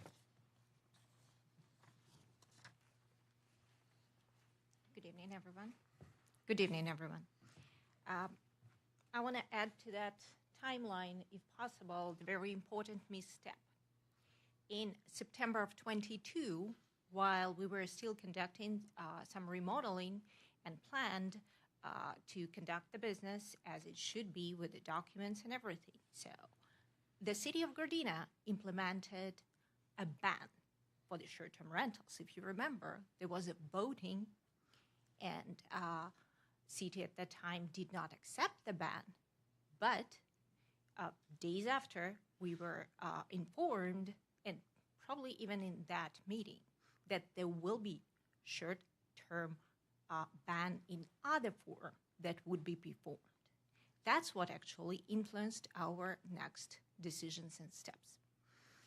In 2019, we bought a house in Gardena. And before we did it, we did research because that was our initial plan to conduct this business, to live in the house and to rent out part of our place as with a short-term rental agreement. There were no any restrictions at that time, and we invested significant amount of money and time for that business. Out of nowhere, and we know that there were no any evidence provided by the city of the influence, of the negative influence in the impact, besides the great good impact, which was totally abandoned when city was implementing new plan of additional 5,000 units of housing to add. Like, no one cared about the noise, about 60 cars, like in a year that will be added by our place. I mean, it's just unreasonable. So we stopped because we already invested time and money, and we were just in a very vulnerable and uncertain position. What's going to happen? What would be the rules the city will implement? How it's going to impact us? The city announced that they will not allow short-term rentals in ADUs. So from that standpoint, okay, we didn't close the permit yet, so we don't have physically like the ADU by the law. That was our solution, because the city was trying to push us out of our income, of our lifestyle. Like, you were making us looking like you are making us looking like we're doing something improper, illegal. So, but we started it way before the city made a decision. So we want just to be able to conduct the business by I'm sorry, the don't worry about regulation. that. Go ahead. You can go ahead, don't worry about that. We want to conduct the business with permits by the regulation. We already reapplied, I believe yesterday, my husband reapplied to reopen the permit to complete the work on the remodeling. And we want to just maintain the business as we were doing that. We were doing it about 2 years so far. There were no any single problem with our guests. There were no any single claim to the police, to the neighbors, to us, to anyone, that the things that we do, that the guests that we welcome are in some sort of disturbance to the city. You want to invite companies to the city, like big companies to conduct their big business, but you're trying to push out small business. It just doesn't make sense in what you're doing. Hello. I just wanted to add that when we purchased the house, it was already converted, garage was already converted to the bedroom. It was illegal, but we didn't know that. Correct me if I'm wrong, but it's some kind of a city inspection permit to sell the house. Like, as maybe I'm not, but I mean, as I understand, the inspector comes to the house and check if the house is like comply with the code requirements. And when we purchased the house, it was already converted to bedroom, but in a very bad way. So we wanted to, it was always our intent to do things right. So first thing we do, we submit application to legalize this unit. That cost us a lot of money. So we reinforced foundation, walls, roof, new electrical lines, new firewall, plumbing, etc., etc. Just we wanted to make everything right, okay? And so at some point, so our remodeling was 95% done. Everything was good. Inspector was happy. And then COVID happened, and it was hard to communicate with city. And I personally requested the permit extension, and never heard back during maybe 6, 7, maybe 9 months. So I have tons of emails I sent to Building and Safety asking, please extend the permit. And that wasn't done. This extension was granted us in day before Christmas, 2 months, and that includes Christmas, New Year Eve, and this situation when we don't know what to do, because the second we finalize our permit, we not compliant with the short-term, this new ordinance.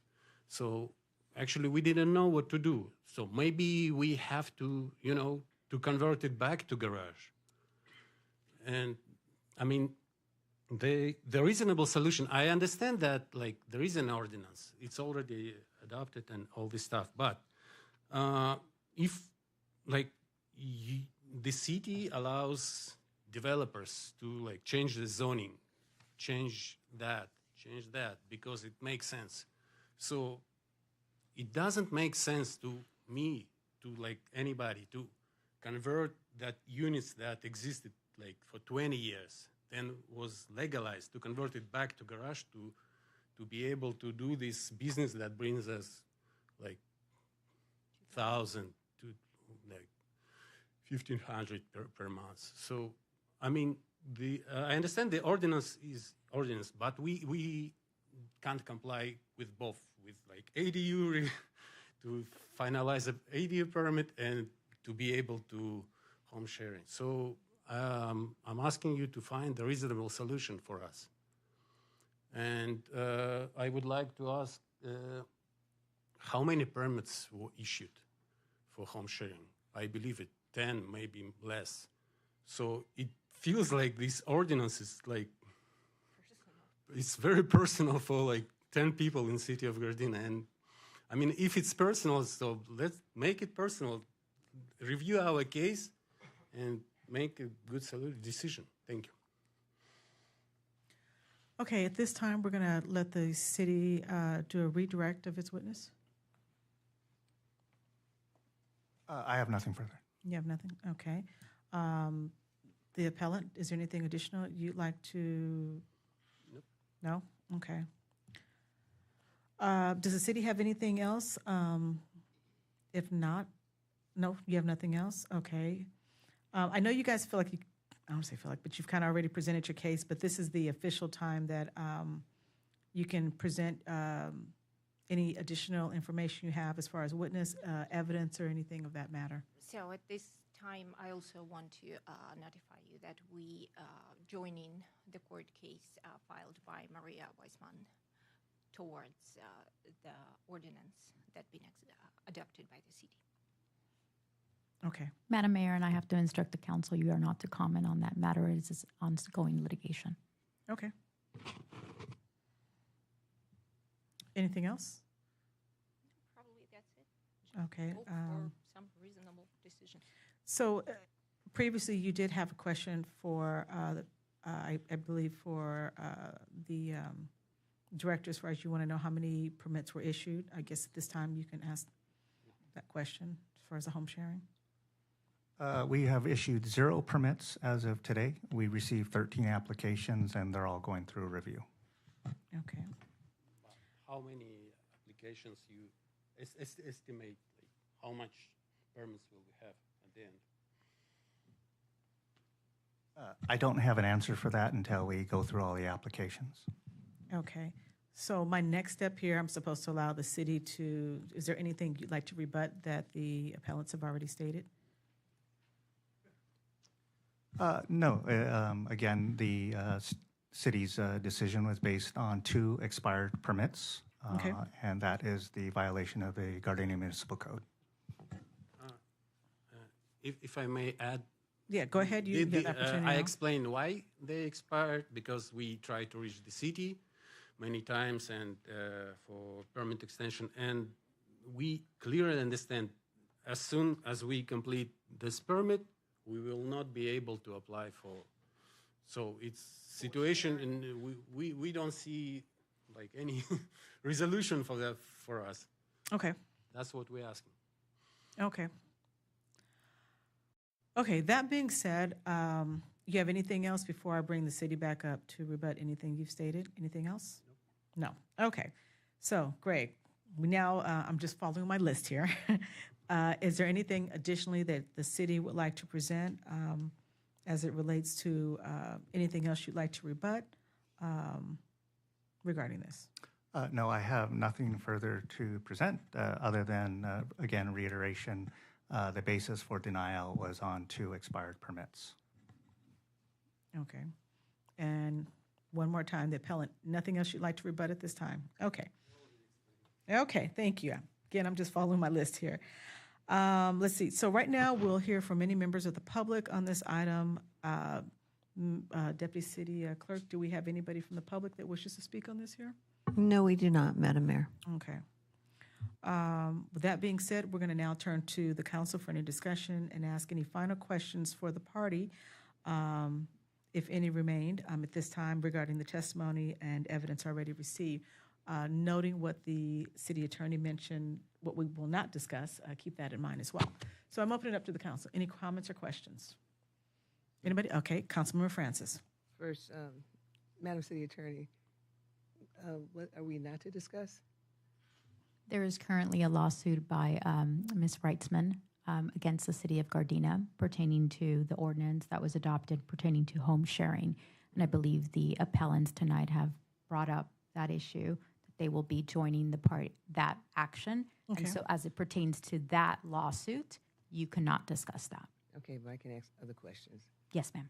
All right, I guess, so you issued, as I'm understanding it, they were issued permits for, they purchased property that had additions, remodeling additions that were unpermitted. Is that correct?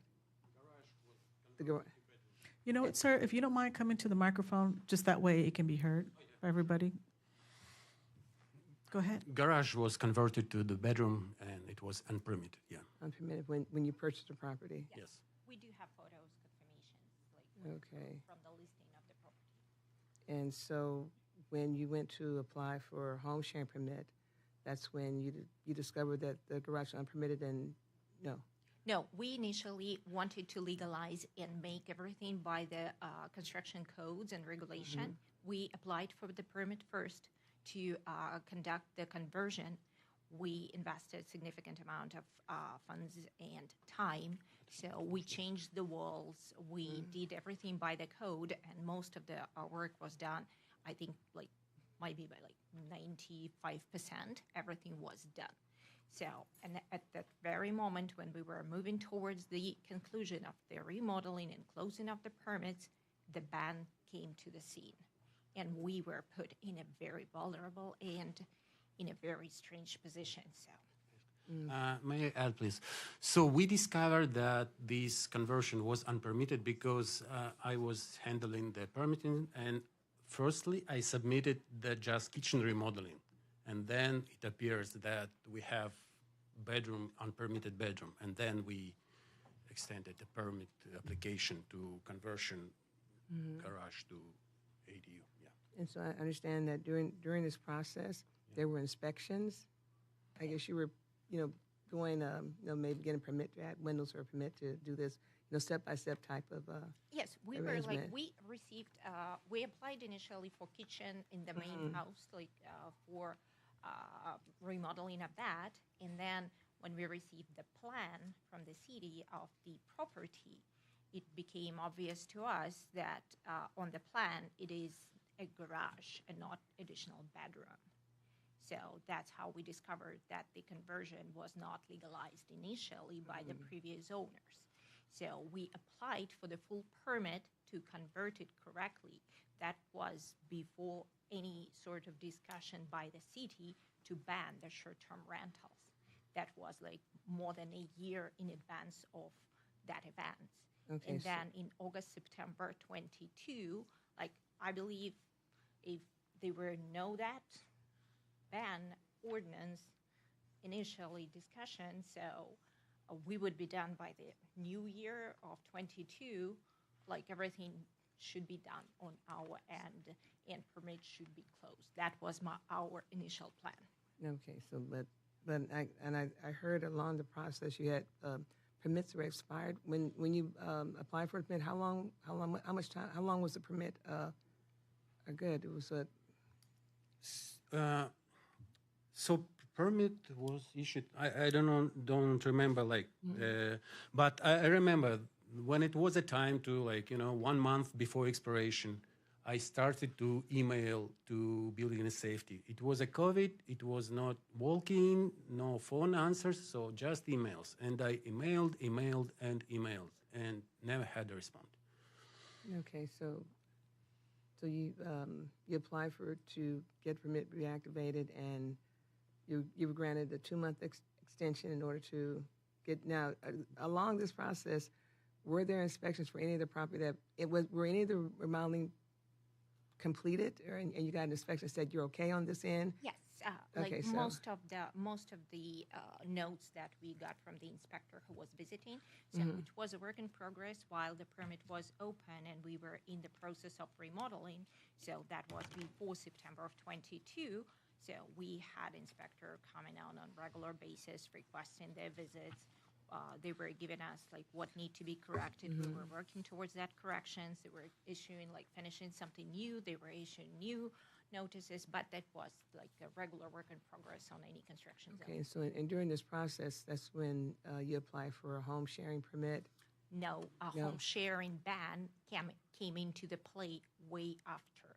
So we just stopped remodeling. We stopped everything. So we just ceased the whole operation because in September of 22, we've been notified there will be a ban.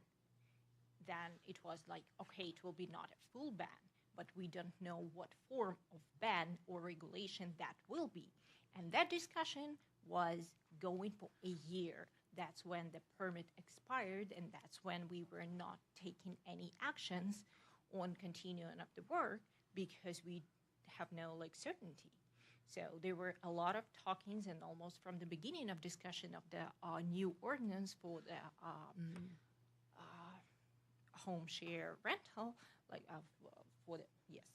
for STR, let's say so, for short-term rental. So that for houses that has ADU, there will be no any way that permits for STR will be granted. And for us, it's okay, we started that way before. We almost completed the process, and now you're telling us that all this gone in vain. We were waiting for the final result that came in October, and we are in the situation, okay, we started, we invested, we don't know how to apply for the relief, what would be the procedure, but you cannot do this. Even if you started it before the city made a decision and made a discussion.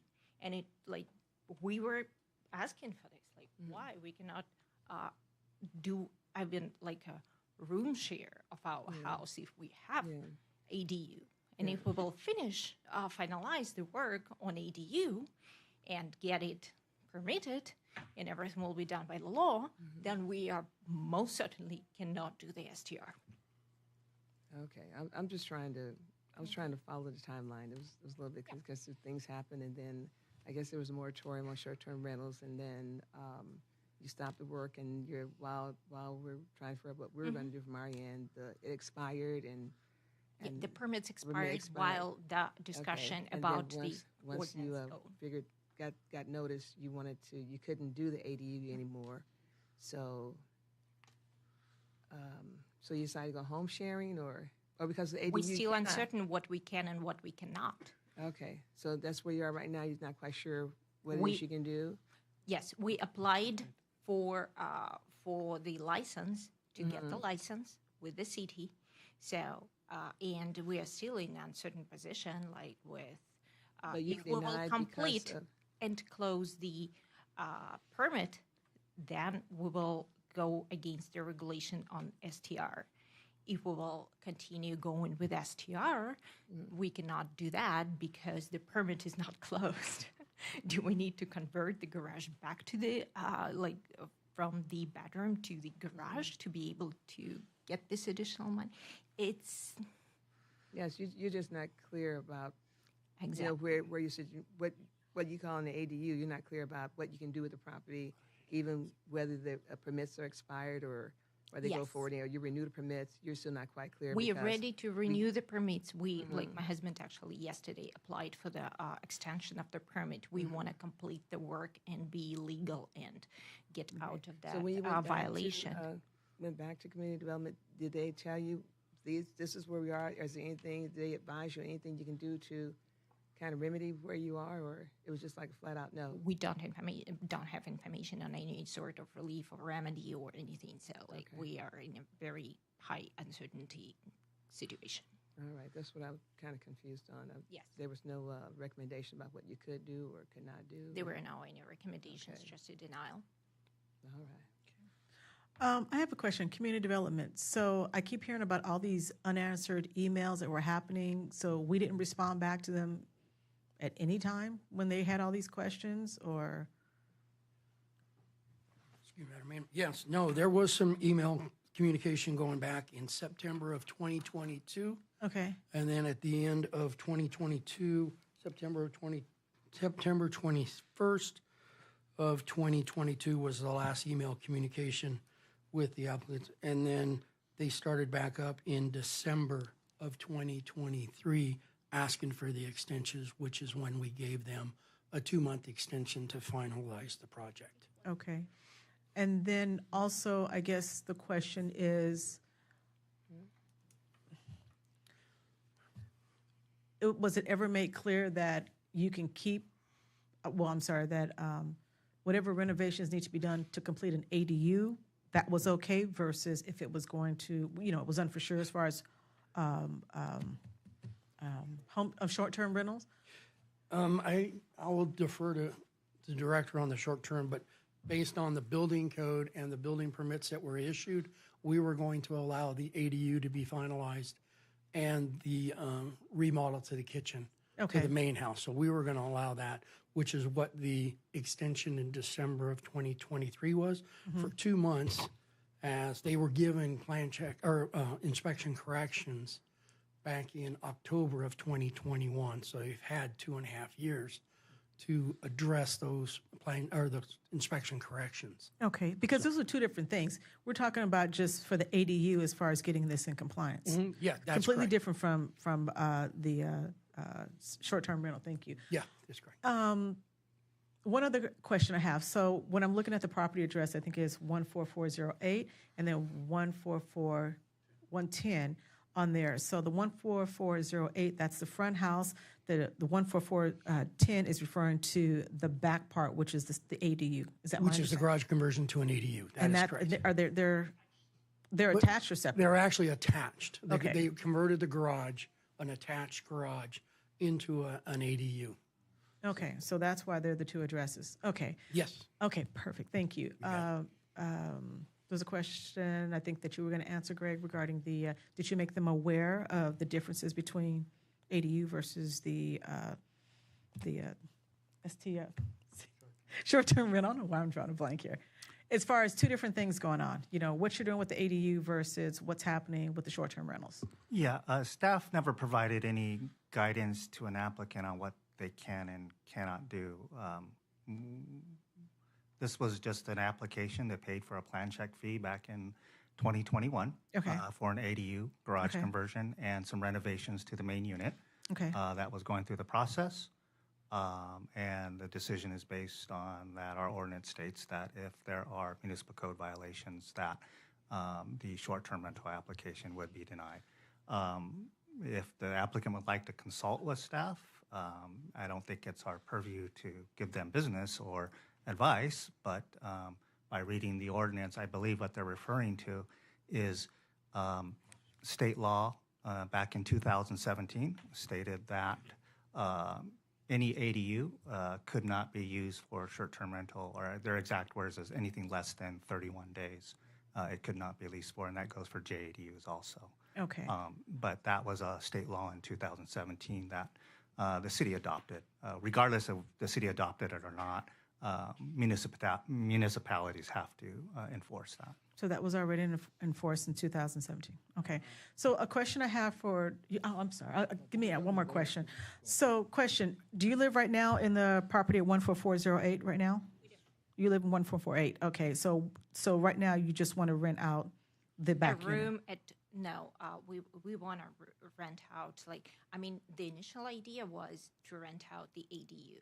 If it's not permitted, we are ready just to rent out a room at our main house and to use ADU on our own. To rent out a room in your house and then rent out that back one there. So you currently reside in Gardena? Yes, we do. You don't have your main address isn't somewhere, I mean, if we were to Google that, you don't live in Redondo Beach or something, this isn't all trying to be rented out. Okay. Okay, I understand. So, okay, I think I have a better understanding of this now. Mayor Pro Tem, you had a question. Thank you. In regards to the permits, let's take the short-term rental piece out for a second because that's still in dispute. What's prohibiting you from just completing and satisfying the permits, and then the conversation then comes back? Because it seems like no matter what we need to do, whatever you're going to do to inhabit the house, you still need to satisfy the permits.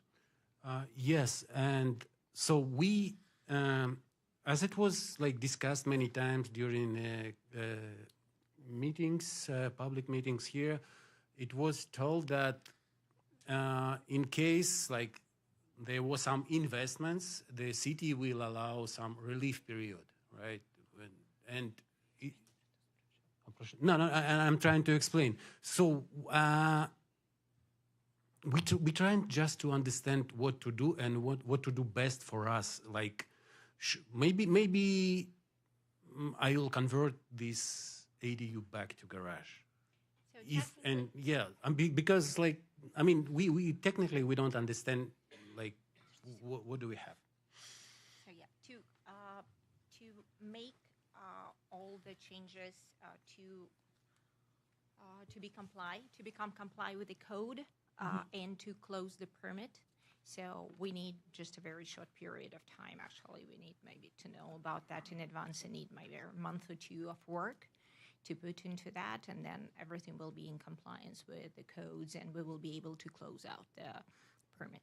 So this will kind of close the ADU part. Right. But as soon as we will do that, we will not be able to conduct the business. Well, okay, so again, it's two separate issues. I know. Because once For you us, satisfy, it's one. well, but it's two, and here's why it's two, because until you satisfy the permits, you can't even apply and be number 14 in the short-term rental applications to be in that pool to then get reviewed to see if that property then qualifies. So a suggestion I'm thinking is just satisfy the permits. Okay. And then once the permits are satisfied, then, and they pass inspection and everything, then you can jump into the STR process. So at this point, you recommend us to invest some more money with some more level of uncertainty if we're going to be able to use that part of the property. Well, if it's a business, there's always uncertainty in the business market if you're running a business. It's a micro business. Councilmember Henderson, I do want to caution you that if there is an ADU on the property, they cannot participate in the home share rental We program. even cannot apply. Okay, well, so there's the answer then. That's not how we feel that it should be probably done, because we started that business and the idea and investments way before the city came into the play with new laws and regulations. So thank you there for is that, like a- Madam City Attorney, because you're right. If it's got an ADU, it can't be part of home sharing. So the other option is convert it back to a garage, finish the permits, and then reapply for the STR process. Might be so, like on this note. So we there is a relief part in the ban for the STR ordinance, and if we can get clarification on how to apply for the relief and for how long we can still maintain the business till it's gonna be like till we're just gonna be done with that. Okay, I'm done with my question. Okay, or there's still, you have a question? Let me say this real quick before you bring yours in. And you still have another option. You can still, with your ADU, you can just do regular long-term rental. It sounds like that doesn't, you don't want to do that, but This that's is the obvious one that most people do. place of might be a hotel room. I'm sorry, say it again? This is a hotel room size place. It's a one-car garage converted to ADU. Okay. It's, 50 square feet. yes, It's not maybe even long-term. less. You cannot like long-term rent that out for like in a reasonable amount of money, time, and so on. So Believe it or not, that's actually the new trend. We have places that are 400 square feet, and they're it renting for might be, 2,000. but we know. I'm just letting you know. It's just a it's suggestion. way less money Yeah. first, and then it's way less protection because we are aware of the situation with other shelter people who are probably, I don't know at this point at that time at 21 they were doing long-term rental before they converted to STR, and when they had issues with their renters. So, and they addressed it and asked for help for the city. City told them, that's your problem. When you say their issue, what kind of issues are you referring to? Are you talking about evictions? People just stop. Yes, people the, just the stop. normal course that happens, because that's part of the business. Yes, that's Okay. why we don't want to be involved in the eviction process with the with the earnings less than $1,000 a month. You see, like if we will, like just legal fees will cost us over a year of rent if someone will stop paying us. Okay, Councilmember Tanaka and then Mayor Pro Tem. Roddy? Okay. So I'm trying to wrap my head around all this, but Director, so they had 2 opportunities with extensions on this permit, and it expired on the 29th of February 2024. Is that correct? Correct. That was the last extension date. And what I'm seeing as they applied for a home sharing rental permit on January 23rd, 2024. That is the date that the Community Development Department received their application. So the bottom line is, what I see is they're still in violation of not having everything done by permit. And that's why we're here today. Is that not correct? Yes, so the permits expired on February 29, 2024. We sent out a letter of ineligibility on March 12th of 2024. They've had approximately. 2.5 years to get this thing done, but it looks like they allowed all the permits to expire. Yes, I mean, the 2 permits am I are not expired. reading this right? That is correct. The 2 permits were expired, and that was the basis for denial. So if they would continued and done what they were supposed to do in this timely manner, then we wouldn't be here today, right? Because everything would have been done. Correct. We were, before we sent the denial letter out, we were waiting to see if they would call back for an inspection. I don't even know why we're here. I'm done. Okay, Mayor Pro Tem?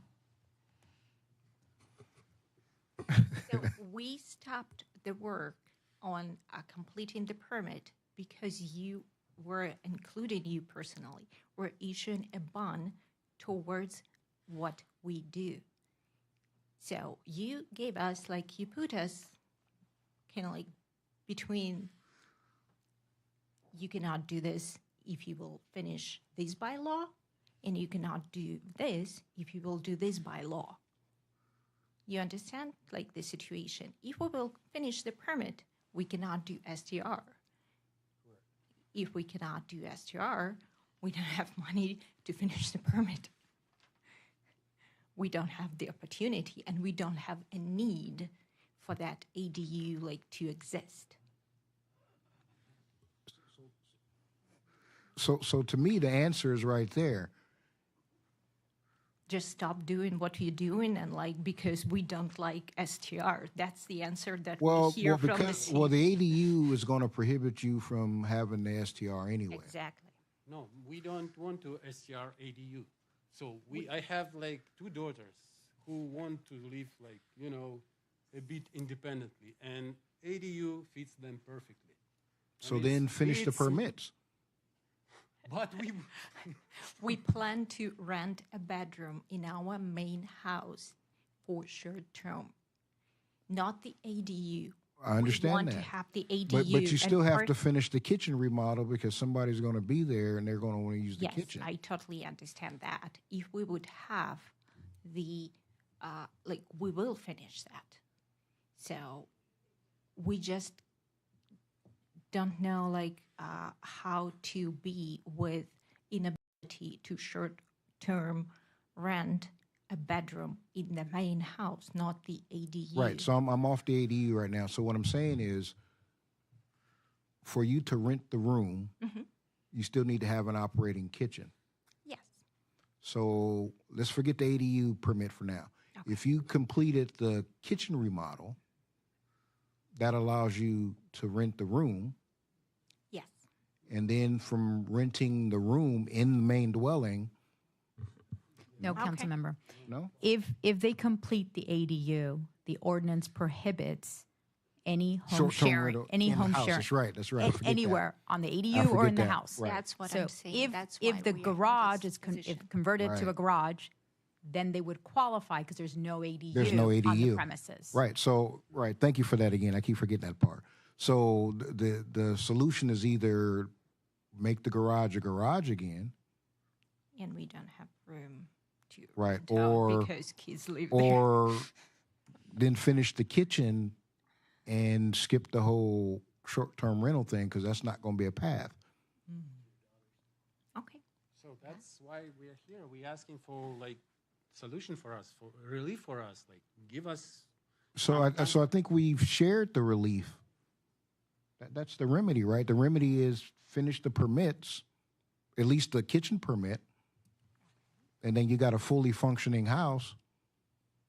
But it's not related to STR. Like we asking relief for STR because Well, the Let me relief for the STR remind the is the council ADU, that right? the issue before you tonight is Right. the denial on the city Right. CDD director's denial of the home sharing permit application on the basis of the open permits. Open That is permits. the issue on appeal tonight. Right. This is a de novo review, and what does that Right. mean? It's a brand new hearing. You don't defer to anyone. I mean, you don't defer to city staff. Right. You have fully independent analysis Right. tonight. That is the issue before you Got tonight. you. Okay. So, all right. Okay. Any more questions or comments? Councilmember Francis? Madam City Attorney, can you repeat that for me, please? Because now I'm just totally ADUs and short-term rentals, and I guess I'm just there's got to be some remedy or something, some middle ground, something somewhere that we can. So you were saying if they Your ordinance prohibits home sharing permits okay. on a property that has an ADU. Okay, so there, we can't, If anyone chooses to, if you don't have an ADU, then you need one, that's one of the criteria that is prohibited, right? Obviously, there's other stuff in the ordinance, but that's not the issue before you. The issue before you tonight is there was an application that had open permits. That was the basis of the denial. okay, so if they clear the permits, then something can happen. Nothing can happen? They just clear the permits There's two and permits, though. We were asking and talking about allowing home sharing with ADU on the property, not ADU rental on a short term. but Okay, rooms so- in the house during the whole discussion of the STR ordinance. We were opening this and asking this question multiple times, like why, we okay if the city, if the state denies short-term rental of ADUs, we accept that. But why we cannot share the room in the house, not in the ADU? We never receive any sort of explanation or reasoning why I cannot share a bedroom in my house if I have ADU. Because the state doesn't allow ADUs and ADUs, we're and our not ordinance asking to does not rent allow out ADU ADUs and for STR short-term rental. Right, but there's no home sharing there's no home sharing with it. with a property with an ADU, period. That is what your current ordinance says. That's the ordinance. So, yeah, I agree. I'm not sure what we're talking So, Carmen, if we were to get a copy of what the state says with that, and then a copy of what the city says with that, and we present it to them, does that satisfy? There, No. there is attached to your staff report, the ordinance, the home sharing Has that been ordinance. shared to the applicant here? It's published. It was online. No, I mean, like, had we shared that ahead of time before we even got to this point here? It was published on Friday. Whether staff has presented that to them, I don't know. I can't speak for staff. It was not. So you weren't aware of the two, as far as what the state provided, as far as what we provide, and so on? No, I Okay. got an Are you clear now? Do you understand now? No, we do understand. As far We as what the state understood says? we're not asking. You just want an exception? Sort of. Oh. Because Okay. we started Oh, this okay, well, business that's what it is. before Okay. the city admitted the ordinance. Okay. We But you have understand what the state said first? Yes. Which even supersedes us? We understand. We don't want to rent out the ADU. No, we understand that. You want to use it still as a bedroom, but you can't. Yes. But you can't, not if you want to do the home share. Yes. And at the end of the day, you still have to do all the permit things as far as get the kitchen or a window or I don't know what all the other things you had to do. Obviously. So you understand that part, right? We want to be compliant with the code. We will work towards the finishing. We reapplied yesterday for extension of the construction permit to finalize the work. Okay. We want to be able to rent out part of our main house, 1 bedroom on STR. You want to rent that out and you want to still keep your ADU in the garage. Yes. Okay, got it. So we're clear. Understood what needs to be done. If there are no other questions or comments at this time, we need to entertain a motion here. May I add? Okay. I'm just to want to clarify if some is not clear. The state law doesn't allow to short-term rent ADU, but all cities around the greater Los Angeles allows short-term rent in a main house when ADU present on a site. It's like 200% sure information. It's only Gardina's ordinance. It comes from actually you. Comes from the council, correct. Right. So But you understand that, so you're clear with it, right? Yes? Yes. Okay, I just want to make sure you understand. I mean, whether you like it or not, you do understand. Yeah. Okay. I understand absolutely. Okay. Anything else you'd like to say? Okay, so at this time, can I entertain a motion? I'll make the motion. Okay. So I guess based upon everything that was presented today, the appeal of Vera, I apologize if I tear your name up, but Vera Poventina and Yegor Kochetov for home share permit be denied.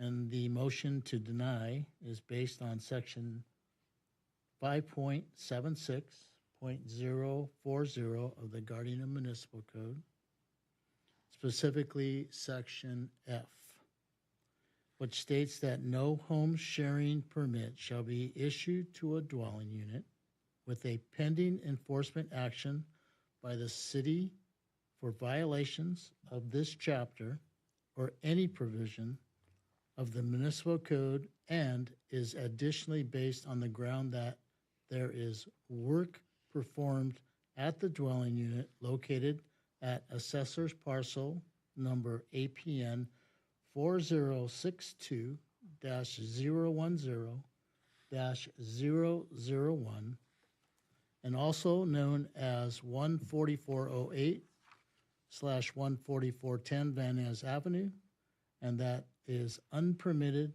and there is a pending enforcement action by the city. And I further direct staff to draft a resolution reflecting the council's action today, which shall be presented at the next regular meeting of the council.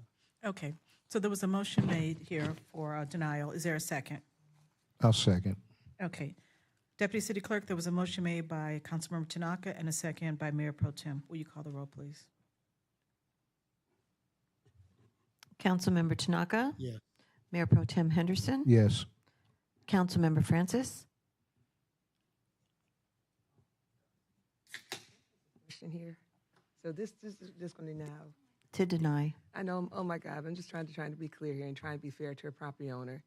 That I know we've been here a long time. You have other things you want to do, but can we find some other options for them? Something that'll help these folks out. I think they're going to have some other options once we take a vote here. Okay. They're going to have some options. All right, then yes. Okay. And Mayor Serta? Yes. Okay, so this concludes item number 13B. And thank you, everyone. Okay. At this time, I'm actually going to ask that we move an item up, item number 19A. I want to apologize. I know there are a lot of people who are here for this item here. I didn't know this one previous item here would go as long. So unless there's any objections, I'd like to move item number 19A up on the agenda, just because we have people here So move. waiting for that. I don't think, we don't have to take a vote, right? It's just unless You it's- do, Oh, actually. we do, Yeah, okay. majority vote, please. Okay. You made the motion, okay. Okay, Madam City Clerk, we're actually moving item number 19A up next. Here, there was a motion made by Councilmember, Mayor Pro Tem Henderson, and a second by Councilmember Tanaka. And that's just to move the item up on the agenda to the next item. Mayor Pro Tem Henderson? Yes. Councilmember Tanaka? Yes. Councilmember Francis? Absolutely, yes. And Mayor Serta? Yes, okay, so we're going to be hearing item number 19A, and I apologize you've had to wait this long. Okay. Mr. City Manager?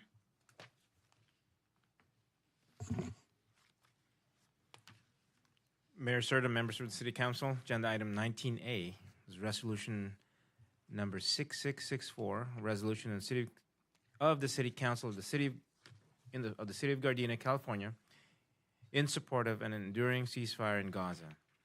On March 26, 2024, Councilmember Francis and Mayor Pro Tem Henderson requested that the staff prepare a resolution for the council to adopt in support of an enduring ceasefire in Gaza. Since the horrific Hamas attacks of October 7, 2023, in which over 1,200 Israelis were killed and more than 240 taken hostage, over 30,000 Palestinians have been killed by the Israeli response and nearly 70,000 wounded, 70% of whom are women and children. Increasing numbers of United States cities are joining the majority of nations around the globe in calling for a ceasefire. Resolution 6664, as provided by Councilmember Francis, resolves that the City of Gardena City Council finds that the International Court of Justice has determined the plausibility of genocide and that Israel is in violation of the Genocide Convention. The Gardena City Council condemns anti-Semitic, anti-Palestinian, anti-Arab, Islamophobic, and all xenophobic rhetoric and attacks. City of Gardena City Council urges the Biden administration, Senate, and Congress to cease being complicit in the genocide and work towards a permanent ceasefire, providing humanitarian aid, restoring funding to UNWRA, and the release of all hostages, detainees, and political prisoners. In addition, the resolution requests that the copies of Resolution 6664 be sent to President Biden, Vice President Kamala Harris, and to each member of the California congressional delegation, urging them to use their position to enact a sustained ceasefire. There is no financial impact. What's required is to discuss and consider adopting Resolution number 6664. Okay, thank you. Madam City Clerk, besides these two speaker cards I have, are there any more? No, we do not have any. Okay, we have two speakers. Okay, let me start with the first two speakers here. We have Timothy Bayer, and then we have Margie Holt.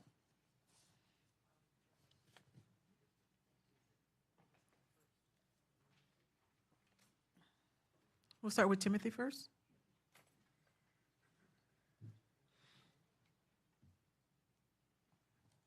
Hi, my name is Timothy. I'm not a Gardena resident, but I'm friends with people in Gardena. Anyway, I feel compelled to speak on this issue because over the years, I've watched as Palestinians have suffered repeated attacks on hospitals. According to World Bank data, there's now a 50% of the population, around 50% of the population is at risk of famine this year. 38% is in another category close to famine. You've got even the Council on Foreign Relations acknowledging the staggering funding for Israel. Since World War II, from 1946 to 2023, it's received, according to their data, over $300 billion in aid, mostly military aid. Now, it's more than any country that has received foreign aid from any not necessarily in any specific year, but historically since World War II.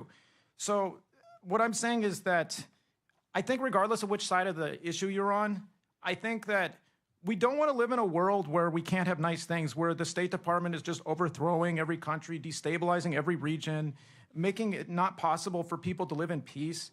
And I just think for the benefit of both Jews and Muslims, Christians, Palestinians, Israelis, I think that we should support a ceasefire.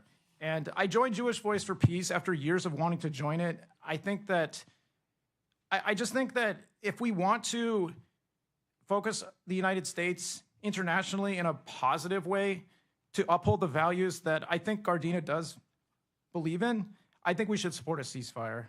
Thank you. Okay, thank you. Next, we have Marjorie Holt, and then after that, we have Don Petty, and then Melanie Cohen. Good evening, Madam Mayor and Council. My name is Margie Hoyt. I am a resident of Gardena. When I was about 15 years old, I saw a documentary about the Holocaust. And in that film, there was a woman who was interviewed.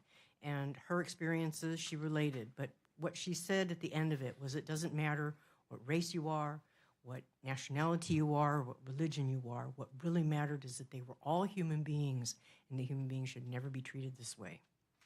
That, to me, was the lesson of the Holocaust. While I wasn't old enough to participate in the civil rights or the anti-war movement in the 60s, where we are right now is another pivotal moment in history where we have a choice to make. We need to decide what kind of people we are, all of us, as a city, as a community, as a nation, but most of all, of ourselves as individuals. Now, during the civil rights struggle, Martin Luther King Jr. said that injustice anywhere is a threat to justice everywhere, because he believed that all forms of injustice and oppression are interconnected.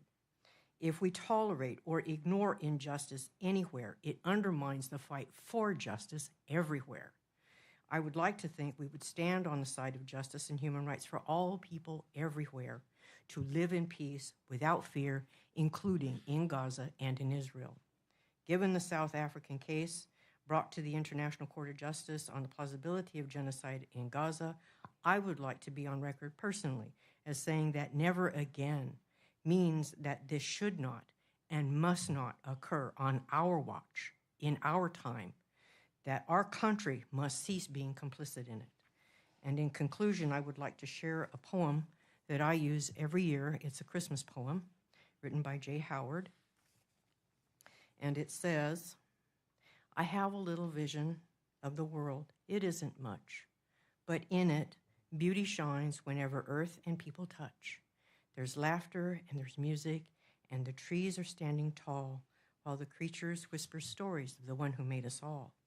No one's lost or hungry, every life's of equal worth, and the angels scatter snowflakes like a dream of peace on earth. I very humbly ask you for a yes vote on this resolution. Thank you very much. Okay, thank you. Next, we have Don Petty, and then we have Melanie Cohen. Hi. Well, the U.S., our government, recently gave $3.8 billion to Israel to fund their attack on innocent children, women, and men. okay? And Israel has always been the leading recipient of aid from us, billions of dollars. Think of how much, with all that money, how much good can it do for cities like Gardena, you know, for the South Bay, for our country, for the suffering people in Gaza. Another city said that this isn't a local issue. I want to ask, how is humanity not local? How is taking a stand, telling President Biden, hey, we don't want to pay for genocide? And I really do appreciate how the resolution mentions we will not, this is, we don't tolerate anti-Semitism, we don't tolerate Islamophobia, we don't tolerate bigotry. And, what's going on in Gaza right now is, I'm sorry, it's bigotry. Sorry, not sorry, okay? It's a stand against bigotry. So, Israel has destroyed about 33,000 lives, okay? And I don't have to tell you that half of Gaza's population are children. Would you want to see that here? So the least we can do is have our city take a stand for humanity and tell our leaders to stop supporting genocide. And this isn't about choosing sides, it's about choosing humanity. Thank you. Okay, thank you. Next is Melanie Cohen.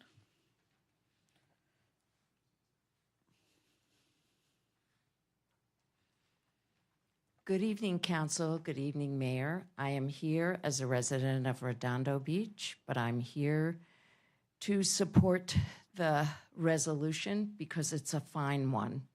And I really appreciate Gardena bringing this forward simply because we are all human beings. This is about humanity. This is not about one side or another. There's no winners in war, and especially this because it's really not a war. When 33,000 people have died on one side and 1,700 has died on the other side, they're still dead. However, the majority of the people dying are women and children. We must all feel it here. Imagine it's someone in your family, and there have been families who have been wiped out, every single person. So please understand, I was raised in the Jewish faith. I do not practice now, but I will tell you, this is a genocide. This is not a war. They are wiping out people on purpose. You have people starting to hold, it's really strange, in New Jersey. And Mr. Jared Kushner talked about taking the land of Gaza to put housing once the people are removed. So I ask you humbly to please support this resolution. This is about humanity, nothing more.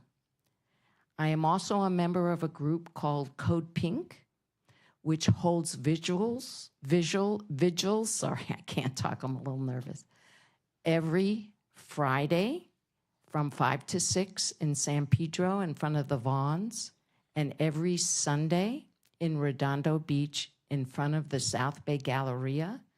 And I urge all citizens of Gardena to join us. We would love to have you. Peace now, ceasefire now. Thank you for giving me the time. Okay, thank you. Madam City Clerk, do we have anybody else? No, we did not, Madam Mayor. Okay. So at this time, I want to open it up for any questions or comments at this time. Does any member of the council have any questions or comments? Do you, Councilmember Francis? Yes, thank you, Madam Mayor. I just, as I said last council meeting when I introduced the resolution, that although we live in the city of Gardena, we're also global citizens. we are part of a much larger space, that parts of the world, and it's important that we should take a stand for peace. And so that was the reason that, and all the things that are going on, especially with women and children, my heart breaks for Israel and Palestine. So, but it's important that we take a stand. Thank you. Okay. Any other, Mayor Pro Tem? Thank you, Madam Mayor. And the reason why I seconded this item, because again, it's about humanitarian, although I have my personal issues, and I believe everybody in Gardena stands for humanitarianism and making sure all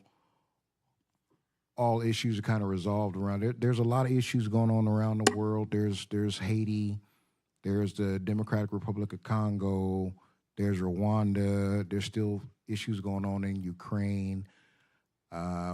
We got a lot of issues around the world, so having a specific, I know this is the issue du jour right now, and I understand us wanting to get involved and taking a stand, but I think it's symbolic in nature, but what else does it mean for us in the city of Gardena? I have my own personal feelings about this whole issue as well, but as far as the relationship to the city, as one of the speakers stated, it's not a local issue. I know we're a global community and all that, but I'm just, what benefit does this bring to the city of Gardena in regards to our funding and what we're doing from the feds, and what does that mean for us? Again, some of the larger cities, Oakland, Chicago, they can withstand not getting some of their federal funding and different things like that. Gardena can't. So I would like to know, us taking this stand, how does it benefit and or harm us in our community moving forward? Or is that just kind of a speculatory question? No, I don't know what the financial impact could be. Mr. City Manager, do you have any insight on that maybe, or I don't know, or what you've seen in other cities, or? I wouldn't have You don't know. a clue as far as what that would be. I mean, I would be guessing at this point. Okay, Madam City Attorney, maybe yourself, because I know your firm represents a lot of cities. I don't know, We haven't by seen any anything. chance? Yeah, we haven't seen anything from the feds, unlike like what we saw with COVID, where they were pulling back funding if you weren't following some of those orders. So as it pertains to this issue, at this point, it would be speculative. I can't tell you that I've seen any funding being pulled. Okay. So can we then maybe expand this? I know it's specific to this issue, but I would like to include some of the other countries that are experiencing turmoil and issues and everything, because they are also global citizens and they are part of our world. So how can we then modify this resolution to include some of the places that I named: Haiti, the Democratic Republic of the Congo, Rwanda, Ukraine, all these places? How can we come back and modify this ordinance? Or I would make a motion that we come back and try to add those places in this, because there's a lot of potential genocide going on in these places as well. Is there any discussion on that? Sure, go ahead. We'll just come back to that. So I agree with you, Mayor Pro Tem, but I think people forget why this whole conflict started, and how it started and what happened. And yeah, it's brutal what Israel has done, but I have a problem with us calling this genocide. I don't believe that Israel is purposely going in there trying to wipe out the entire Gaza population. I am for peace. I am for a ceasefire.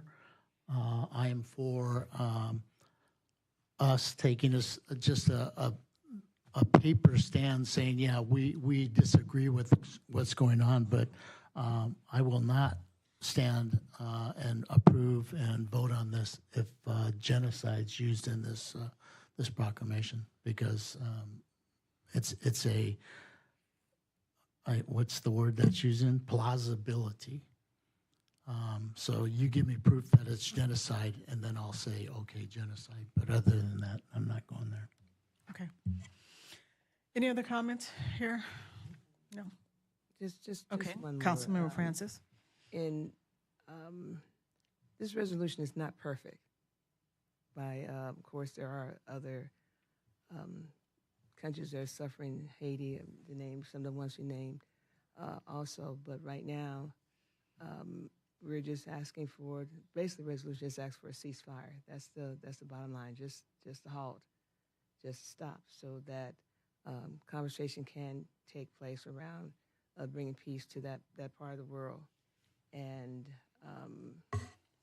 we can pick at different words and take this word out because I don't believe it or however you choose to go with this. But the fact of the matter is this is our discussion at hand, and I think it's important that rather than pick apart and all that, just take a stand. It's always regardless of financial retributions and all those things that have been mentioned. Sometimes it's just important that you stand up for what is right. Dr. King said it's always the right time to do the right thing, and I think this is just one of those times. So thank you for the comments that you made. I understand, and I do get it. However, we got to start somewhere, and I think this resolution is a good starting point. Okay, thank you. Anything else? Just the only comment that I want to make as it relates to this here is my personal feelings is I don't think the city should take a stance on this here. We're handling things locally here, how it's going to, I don't want to say how it's going to affect our city, but of course, the average person is against killing. They don't want to see people killed, and a lot of times war is not always pretty, as it relates. But, if individual elected officials want to sign on to this, that's one thing. But as a city, because as a city, us taking a stance on this here, I don't know how it's going to affect us. And at the end of the day, I have to be responsible for my actions as it relates to a mayor and as it relates to the city. And I don't know how this would affect us, financially later on, what implications it could bring later. So I don't think it's in our best interest to sign this here. And, again, those people that like to individually reach out to elected officials and ask them to sign it, on their own. But as a city, I just don't think it's our place to do this here. I know there are other cities that have done this in the past. I've seen letters like this before. But right now I have to be concerned about what's going to be best for the city of Gardena. And, if there are any elected officials that want to reach out to some of the Congress people or the president or the vice president, by all means, they can do so and write letters as well. But again, as the city, us taking a position like that, I just don't think that's in our best interest to do that. So that's my feelings on this. Mayor Pro Tem? Thank you, Madam. I have a protocol question. Madam City Attorney, could I introduce an alternate motion? Or we have to vote on this one first? Well, I need to hear a motion to vote on this one first. Okay. So at this time, I'm going to ask, is there a motion to adopt resolution number 6664? So moved. Is there a second? Is there a second? There is no second, so the motion dies. Now, is there an alternate motion? Yes, Madam Mayor. I would like to propose an alternate resolution to include some of the other areas that are experiencing potential genocide and different things. Haiti's having real issues. The Democratic Republic of Congo are having issues, something similar to this. Rwanda's having the same issues, as well as Ukraine. So again, if we're going to be global citizens, I want to include all the places that are having some issues. I'm not quite sure, because to me, if you wanted to add those things, friendly amendment would have served the purpose, as opposed to creating a whole new motion to include this as well. So I don't know, Madam City Attorney, rescue me if I'm wrong, but He can choose to add it as an amendment. The only thing I will say is the resolution as currently written, we could write in ceasefire in Gaza, Haiti, Democratic Republic of Congo, Rwanda, Ukraine, but there would be no whereas clauses at this time. Another alternative would be to give staff a directive to bring back another resolution that would include that language and would have some whereas clauses pertaining to the 4 other countries that you mentioned, which would then be placed on a future agenda item. That is another alternative. Point of clarification. Point of clarification. So since this resolution has failed, correct, for lack of second, is that correct? So, and what Mayor Pro Temp is doing is trying to bring the resolution back with additions, adding some more information to it. He would have. Is that what you're doing? I have to get a second from my Right, director. but that would be a directive to give to staff. Okay. Okay. Thank you. Just so I'm clear, Mayor Pro Temp, are you choosing not to just do the friendly amendment, which would just simply add the 4 additional countries to the title? Well, but I also want to add that language in the whereas, so that gets codified as well. Okay, having understood that, then that would require a directive to bring forward for a future council meeting. Okay, thank you. So he withdraws his motion then?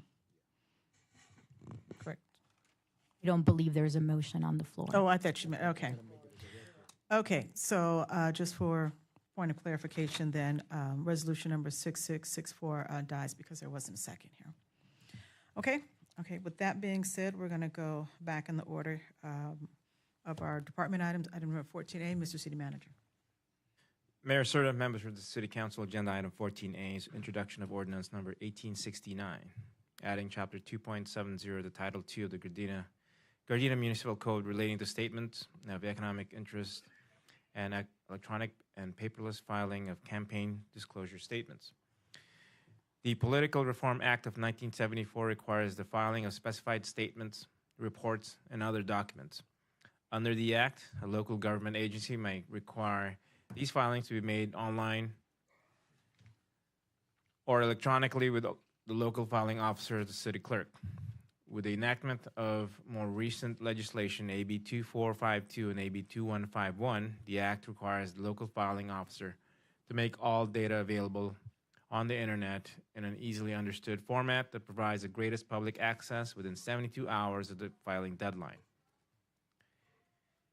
Historically, City Council candidates and campaign committees have filed paper copies of required campaign statements and reports. Once filed, the documents are made available for review by the public. The City Clerk's office spends a significant amount of staff time, to make such paper filings readily available and posted online, which requires further handling. Pursuant to California Government Code Section 84615, City Council must officially adopt an ordinance memorializing their approval to require and authorize complete electronic signature and submission of electronic campaign disclosure forms. The NetFile system is created specifically for cities and counties responsible for administering campaigns, finance filings, and statements of economic interest, meets the requirements of the Secretary of State, and allows for electronic and paperless filing of campaign statements. In terms of security, the NetFile system is a web-based, vendor-hosted application that utilizes industry best practices for securing data, using the same data encryption for online filings that is used by banks for online banking.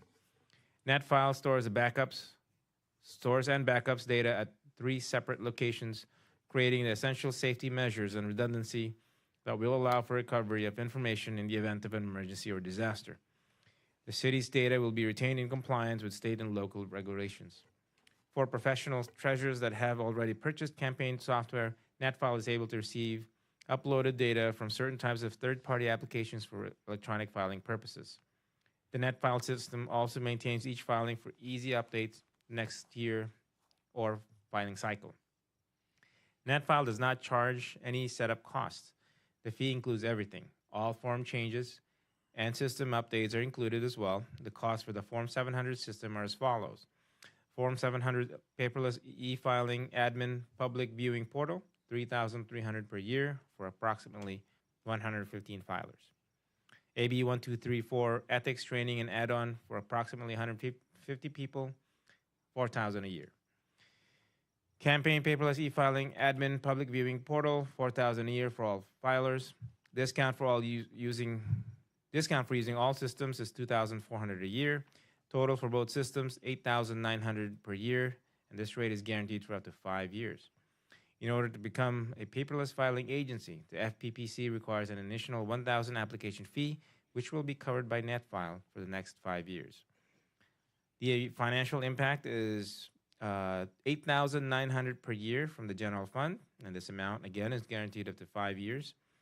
What's required tonight is introduce ordinance number 1869. Okay, thank you.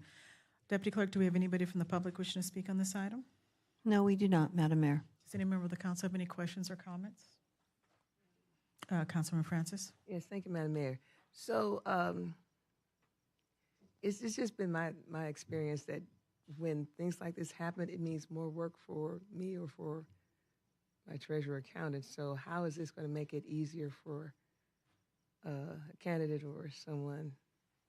I'm not quite sure. Councilmember Francis, I'm going to ask our deputy city clerk. She has extensive knowledge of this. She's done the research as to the pros and cons, and I believe we have more pros and cons. So, Councilmember Francis, in answer to your question, so becoming electronic will make it easier for, I think, all parties involved. Since instead of having to file a hard copy paper filing, not only the Form 700 and all the campaign statements that are filed, you can do this all electronically. So it would save time. It would save you the time from coming into our office so you could upload your forms electronically. Also, another component to this software is the AB 1234 training, which is required every 2 years.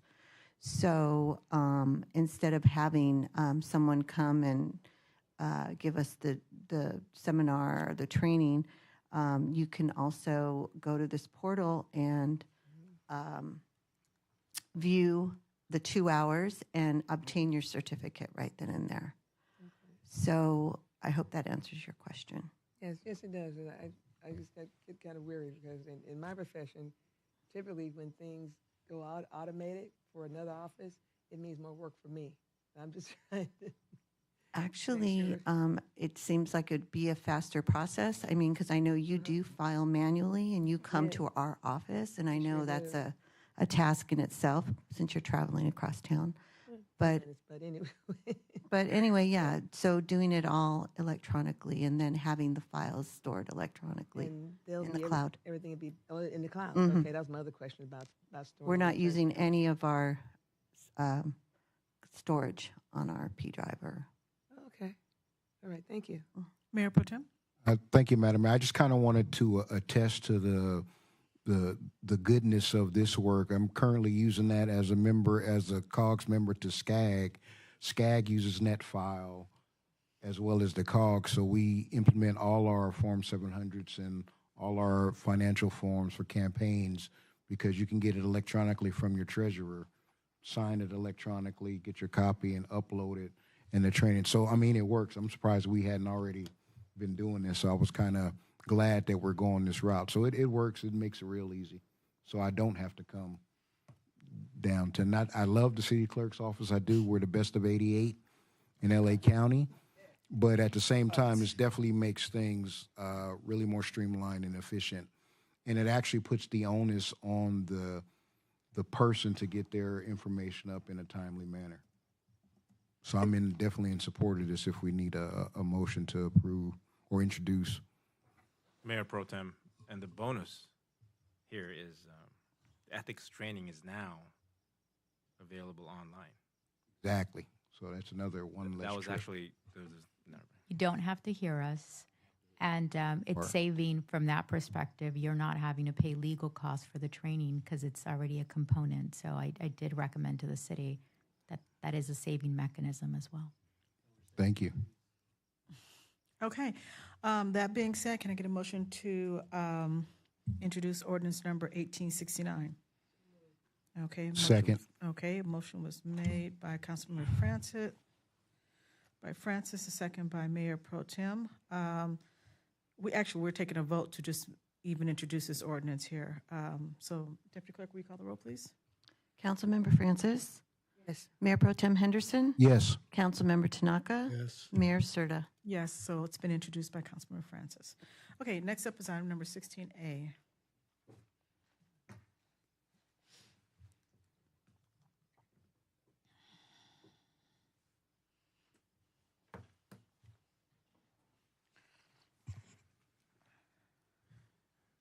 Mayor Serta, members of the City Council, Agenda Item 16A is approve and authorize Director of Public Works to execute an authorization for crossing improvements between the City of Gardena and Union Pacific Railroad for the Normandy Avenue Railroad Crossing Improvement Project, job number 540, and additionally approve budget appropriation of $110,000 from gas tax.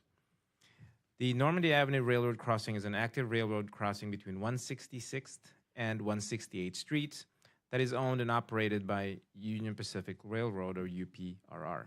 The railroad tracks are in poor condition, resulting in a rough and uneven crossing. The railroad gates are also old and prone to malfunction. In this authorization for crossing improvements, or ACI, UPRR will install new tracks and concrete panels for the whole width of Normandy Avenue. The City of Gardena will then proceed with repaving the asphalt several feet in both directions of the railroad to ensure a smooth transition under a separate bid, processing, and contract. The subject ACI enumerates each party's scope, construction responsibilities, and share of the cost. The estimated cost to improve the railroad crossing within the UPRR's right-of-way is $217,386. UPRR's portion will be 50% of the cost, which is $108,386. The financial impact is $110,000 from gas tax. What's required tonight is authorize the Director of Public Works to execute an authorization for crossing improvements with UPRR and also to approve the budget appropriation. Okay, Madam City Clerk, do we have anybody from the public wishing to speak on this item? No, we do not, Madam Mayor. Okay. And any member of the council have any questions or comments at this time? No? One quick Okay, one. Councilmember Francis? So through this process, how long will, in terms of traffic, how will it impact traffic and folks living? Is there anything? Because we do, their cars do go down this way, don't they? They'll be. I mean, it's a long job or a couple. How long will it take? I'm just curious. Thank you, and good evening, Madam Mayor, members of the City Council. This is very similar to what we did on Artesia. I would expect it'll start on a Friday night. It'll be concluded by Monday morning. The benefit of both the crossing on Western, which you approved before, as well as the crossing on Normandy, there's much easier detours to get around the location, so it'll be less impactful, but I expect it's going to be the same weekend. Regarding the cost, they gave us the same cost estimate for Artesia. It only cost us $55,000 in the end, so I'd expect this being a much smaller job. It won't cost nearly the $110,000, but that's what they want us to commit to. So that's what we need to commit to. All right. And as far as folks that might be impacted, will they get some type of notice or something, or signs put up somewhere? Absolutely. And what we did an extensive program when we did Artesia of notification boards up, the big readable boards 2 weeks in advance. We sent flyers, actually hand walked them to all the adjacent property owners along Artesia, and we put it on social media. In fact, we even were able to contact Google, and Google put it as if the street was under construction and rerouted people around it. So we had a good, I think that one was very successful, and that was a much more difficult closure. And I think that as we go forward with both Western and Normandy, those will go much less impact. And I think we've done it once on a harder street, so these will go very easy. So the Western Normandy, it'll happen both at the same time, or we'll do one weekend Western, another weekend? No way we'd do those on the same weekend. All right, thank you. Thank you. I have a quick question here, and I don't know if this happened as a result of the last time when we were fixing on Artesia and Normandy there with the railroad crossing, but I noticed there was wood left there, and I actually had a resident bring it to my attention. I was actually going to come to you offline, But that wouldn't be, would that be the railroad's responsibility, or is that our responsibility? Like, and I don't know if it was left over from that project or if somebody just dumped it there, but it looks like it's something that would be related to the railroad. It was part of that project. It was Okay. supposed to be removed by the railroad, and it was removed last week. Okay, then that timeline fits about right. So let's just say moving forward this time here, would we be able to have any debris or anything left over moved quicker, or is that we're at the mercy of the railroad company? We would definitely address it, that it was an issue this time, and Okay. ask for it not to be an issue the next time. But as you know, working with the railroad is a bit of a Right.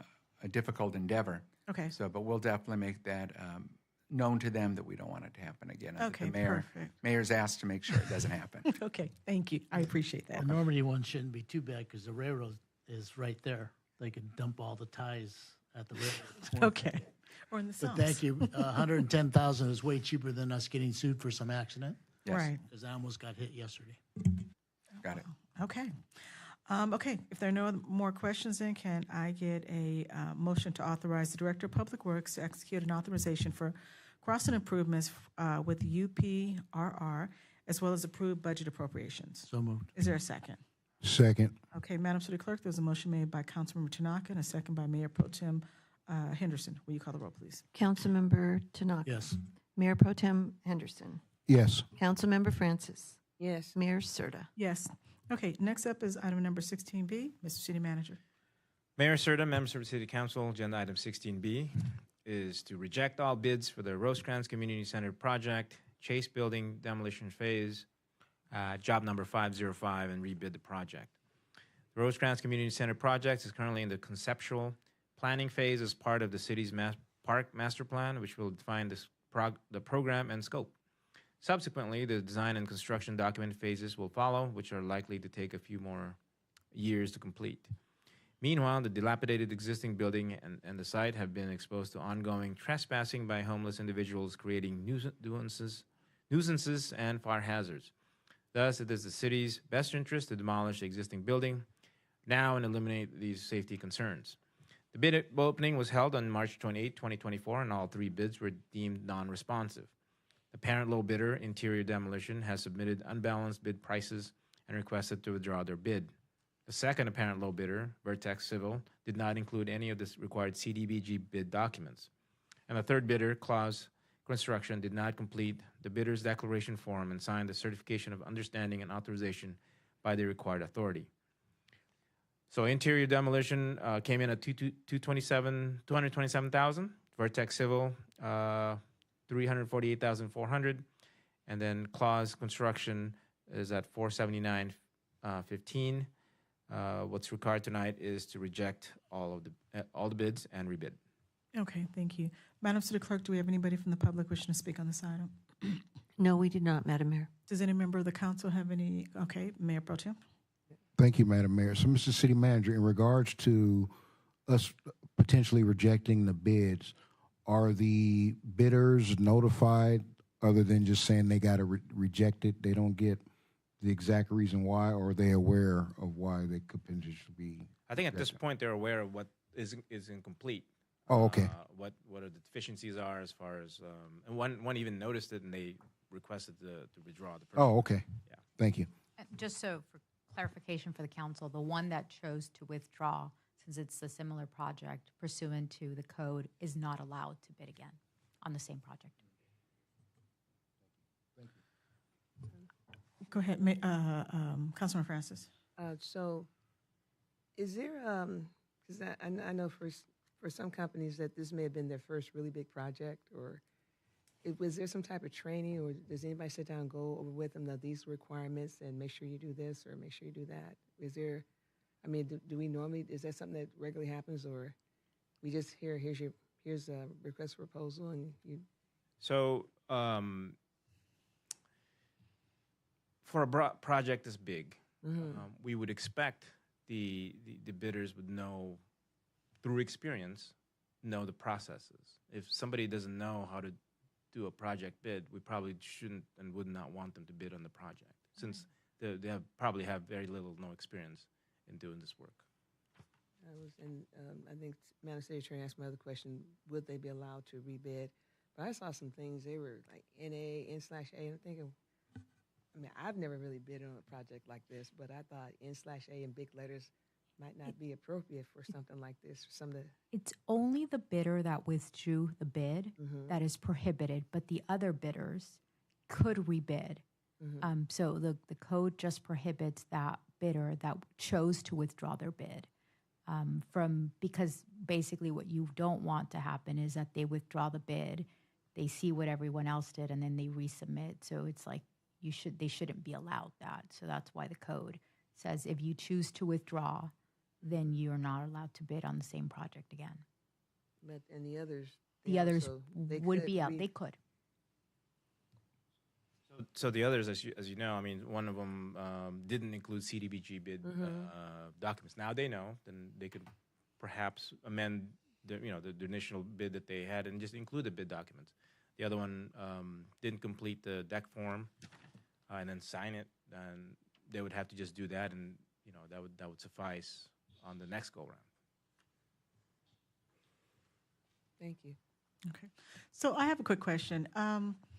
I always thought that if they didn't complete everything they were supposed to complete, that it wouldn't even get to this point where we could even see it. They didn't fill out, everything here. But is the reason we're seeing this because these were all the bidders here and it was an issue with each one? Or? So your code requires when you're going to reject all bids, right? So there is none. So that the code requires that it has to go to the council for the rejection of all bids. So staff has basically delineated for you why they couldn't accept any of the three bidders. Okay. But they don't have the power to just reject the bids themselves. Okay. On this specific type of project, it requires the council to be the one to formally reject all bids. Okay, and so this is probably all the bids that came in for this project. So there wasn't like 5 bids and maybe 2 others were incomplete. This is all of them and this is why they were rejected. Is that my understanding? Correct, and I wanted to add, there was actually, and it's unusual, we did have training on this because it was federal money, CDBG, so that even with those training meetings, they still were incomplete. Okay, got it. Okay, thank you for the explanation. Okay, that being said, can I get a motion to reject all bids and rebid? Is there a second? Okay, Madam City Clerk, there was a motion made by Councilmember Francis and a second by Councilmember Tanaka. Will you call the roll, please? Councilmember Francis? Yes. Councilmember Tanaka? Yes. Mayor Pro Tem Henderson? Yes. And Mayor Serta? Yes. Okay, next up, council directors. Does any member of the council have any directives at this time? I have one, Madam Mayor, if I Okay. can get a second. I would like to direct staff to rewrite Resolution 6664 to include the nations of Democratic Republic of the Congo, Haiti, and Ukraine, and Rwanda. So they're included in the whereases that we want to stop the plausible genocide in those areas as well that's occurring and everything. Again, we're global citizens, so we want to include everybody that's on the globe dealing with some strife. Okay, so can you go through your list, like 1, 2, Oh, 3? sorry. Oh, sorry. Purpose of the directive. I forgot. We got to do this again. State the purpose of the directive. Purpose of the directives to include other countries dealing with strife, the ones I named. The reason why this directive is warranted is because, again, piggybacking off of the first submittal, we want to make sure everybody knows Gardena cares about the globe and global citizen, and we want to be good global citizens. The direct impact to the city of Gardena, I guess it could raise our quality of life. I was still fuzzy on that. It could raise our quality of life and our community morale because our community understands that we want to keep everyone safe. Okay. Did you get that? Okay. Is there a second? Oh, I'm sorry. Is there a there's second? no second yet. Is there a second? If that's what I got to do to get it through, I'll second it. Okay. Are you leaving the words genocide in this thing? Well, here we go. Oh, I forgot. I'm just asking. Yeah, well, because it's genocide happening everywhere in all those countries. So, yeah, I'll leave it in there. Mayor Pro Tem, I feel like the kid at school that's going to ask for an extension. Would you be agreeable if this comes at the May meeting, the first meeting in May? I'm agreeable to that. Thank you. I appreciate All that. right. Okay. There's a conditional word in there, plausible, right? I thought I said, okay. I know, we'll talk about it, I know. Okay, any other directives tonight? No? Okay. Deputy Clerk, do you want to read that back? Yes, there was a directive made by Mayor Pro Tem Henderson to rewrite Reso number 6664 to include 4 countries. The first one I didn't quite get. The Democratic Republic of the Congo? Okay, Haiti, Ukraine, and Rwanda. Yes, ma'am. Okay. And to add verbiage regarding plausible genocide? We'll leave the rest of the verbiage in there, and then I guess we'll discuss it when it comes back. Okay, and then the purpose is to include other countries that were mentioned, reason why the directive is warranted, piggybacking on Reso 6664. We want to make sure Gardena is on the map when, as known as a global city, and how it would benefit the city. It could raise quality of life and community morale, understanding that Gardena's place, We are concerned with our concerns. strife around the world or somewhere in there. We could wordsmith it later.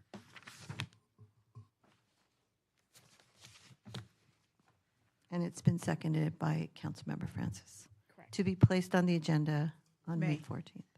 Yeah. Okay, that being said, let's move on to city manager remarks regarding previous directives. Mayor, sir, the members of the City Council, I only have one update on previous directives. And this is regarding Councilmember Love's directive on live streaming the Planning Commission meetings. Memo pretty much states that we've done the first live streaming on the previous Planning Commission, so it's up and running. So ends my report. Okay. That being said, where are we? Councilor remarks, we're going to begin tonight with Mayor Pro Tem. All right, I'll cook through these pretty quick. Since our last meeting, I had the honor of being the moderator for the South Bay City's Council of Governments General Assembly. The topic was AI, friend or foe in public sector. Kind of speaking with the city manager earlier, I definitely want to kind of encourage our staff to start figuring out ways how artificial intelligence can help us be more efficient in our offerings to our community. I was in a presentation today, and a few cities are using AI to handle a lot of the rudimentary issues and questions that are addressed by the community, which allows staff to then spend more time on real complex community issues. And they were receiving high remarks from their community in regards to their responsiveness and different things like that. Again, AI may not fit in every department or every function, but it's just something that we should start looking at. Also, since our last meeting, I attended the SCAG, Community Economic Housing Development Committee meeting, as well as our regional council meeting representing Gardena, Inglewood, and Hawthorne. At SCAG, I had my ICA board meeting, e-board meeting. I want to congratulate the Gardena Police Foundation scholarship recipients. Some great work. I want to thank Gardena Police Foundation for providing funding for those that are going to be beginning their matriculation journey through college and everything. So that's a great opportunity. I attended the 34th annual Southern California Air Quality Management District Air Awards. Was able to talk to folks about air quality and different things in regards to what Gardena can do to start working on our air quality, because we have been labeled a community that has some air quality issues that we need to address. I definitely want to say thank you to the city of Gardena and give me the opportunity to actually be the MC of the Wall That Heals ceremony recognizing the Vietnam veterans and everything. I think that's really important for us to recognize those that made the ultimate sacrifice and also acknowledge the families that were impacted by the loss of their family member, because that hurt and pain never goes away. I also did my community and business visits. And I want to say, thank you to the citizens of Gardena for reelecting me for a final term. I realize we still got more work to do, and I'm up for the challenge. So I want to again say thank you. I'm ready to get back to work. Madam Mayor, so ends my report. Okay, thank you. Next up is Councilmember Francis. Thank you, Madam Mayor. So since our last meeting, I attended the Dr. Martin Luther King Jr. Culture Committee meeting, also the Gardena Highland Park Homeowners Association meeting, and the Region 18 meeting of the Los Angeles County Democratic Party. And I just want to say the folks that attended the meeting right here at Naka-Oka, they were very impressed with our facilities, and I think they even want to reschedule an October meeting. They said it was very nice. The staff was wonderful, so thank you, staff.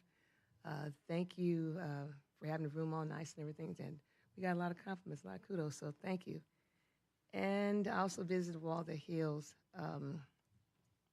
Every time, I'm glad we had another opportunity to see it, because I think it's important that we remember the men and women that paid the ultimate sacrifice for our country. And the number never ceases to, the number that were lost to that war it's just overwhelming to me. And as for those of you, I just think all the empty chairs at the dinner table across the years, and children that won't get to see grandparents and all that, it's just amazing.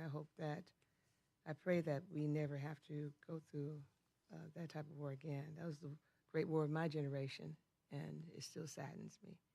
And to our Vietnam veterans, thank you for your service, because you didn't come home to marching bands and Attaboy and Winnetka marching home. It's a very different response, so thank you for your sacrifice. And I too want to give a great special thank you, shout out to everyone that supported my reelection for my second term to Gardena City Council. And I'm telling people, we got reelected. They said, no, you guys are no. So if you're listening, we got reelected, and I'm coming for you, because we had to sit down and have some long conversation about what we can do to continue to make Gardena a great city to live, work, and play. And that will conclude my remarks. Thank you. Okay, next up is Councilmember Tanaka. Thank you, Madam Mayor. Since our last, I attended our Finance Committee meeting with the city, and I want to just thank Mr. Beeman, our city attorney, and the staff that put the presentation on. It just shows what forward-thinking minds we have when it comes to the finances of our city. So thank you for all of you keeping us in the black. Attended the COGS General Assembly at the Carson Community Center. Thank you to Mayor Pro Tem. Great job for moderating that. Keynote speaker was Congressional Member Ted Lieu. And I believe this is probably the best General Assembly that we've put on since I've been a part of the COG. So thank you very much for that. It's going to be a hard shoe to fill next year, but we're working on it. Maybe we can get, we'll bring something. Yeah. Attended Battle of the Badges blood drive. Thanks for Chief Safel and his staff for putting that on. And thanks for Stephanie for getting me an appointment. So, yeah, I do that every year. Officer Villanueva attended his retirement ceremonies, and it's well-deserved. All the things that he has done as an officer for this city, all the contacts and people that he's touched, especially the young people in our schools. So congratulations, every day Saturday. I was honored to have been asked to attend the Walnut Hills event that started at the Mar Vista School in El Segundo. They asked me to pray for that wall, and it's journey through El Segundo to Gardena, and I was just greatly touched that I was asked to do that. It was a great event to pay tribute to over 58,000 fallen on that wall. Some that I went to high school with are on that wall. But I want to thank all the veteran motorcycle groups, the California Highway Patrol, and members of the Gardena Police Department that escorted that wall from El Segundo to Johnson Park. And I want to thank the city staff and the volunteers that watched over that wall for 24 hours a day for the days that it was at Johnson Park, just making sure it was safe and allowing people that could come any time of the day or night just to visit. It was a tribute that I appreciate you coming. And thank you to all the veterans and their families for the service to our country. The Gold Star family that did a presentation there was totally touching. I don't think there was too many dry eyes in the place. But thank you for all your service, and God bless you. Attended the Foundation Scholarship event, and I'm going to tell you, $8,000 per student. It was a great event to see how many kids are out there that, 5.0 plus grade point averages, going to great schools. One of them was my alma mater, but it's good to see that the foundation, Police Foundation, is actually supporting our youth to become future leaders and in our communities. Lastly, I attended the COG Steering Committee meeting, which is our monthly meeting. But and Stephanie and her staff at that meeting were commended for a visit that they made regarding our senior services and the things that we put on. They were totally amazed at how many events that our city puts on for our seniors. And I believe, Stephanie, you're going to be asked to be showcased by other cities coming here and seeing what you do. So thanks for representing us as the Emerald City. And lastly, I attended, I was honored to attend the celebration of life for Mr. Raymond Cordova. He's considered the godfather of labor, and it was held at the IBEW Local 11, known as the House of Labor. Mr. Cordova was a huge part of the South County Labor Group and the great of what labor does. True supporter of local union labor. And I'm going to tell you, this room was filled with some names that it was like he touched almost every politician in the state of California, and some of the Congress people, senators, assembly people. He was a huge person that supported them, and on his behalf, they attended. This thing went from 11 o'clock till almost 4 with all the people that had things to say about him. So I'm sure he had responsibility for success for many of the political figures in office today. And I was just fortunate enough to, in fact, I think Mayor Pro Tem and the mayor knew him well, and we attended the breakfast in Pedro. But I was proud to, on behalf of the mayor, city council, and the city of Gardena, that we presented a certificate of recognition in his honor to this really distinguished man. So with that, Madam Mayor Ensberg. Okay, thank you. For myself, since the last council meeting, I attended our quarterly finance meeting, and again, I just want to thank the staff for doing a great job in presenting all the information to the finance group here.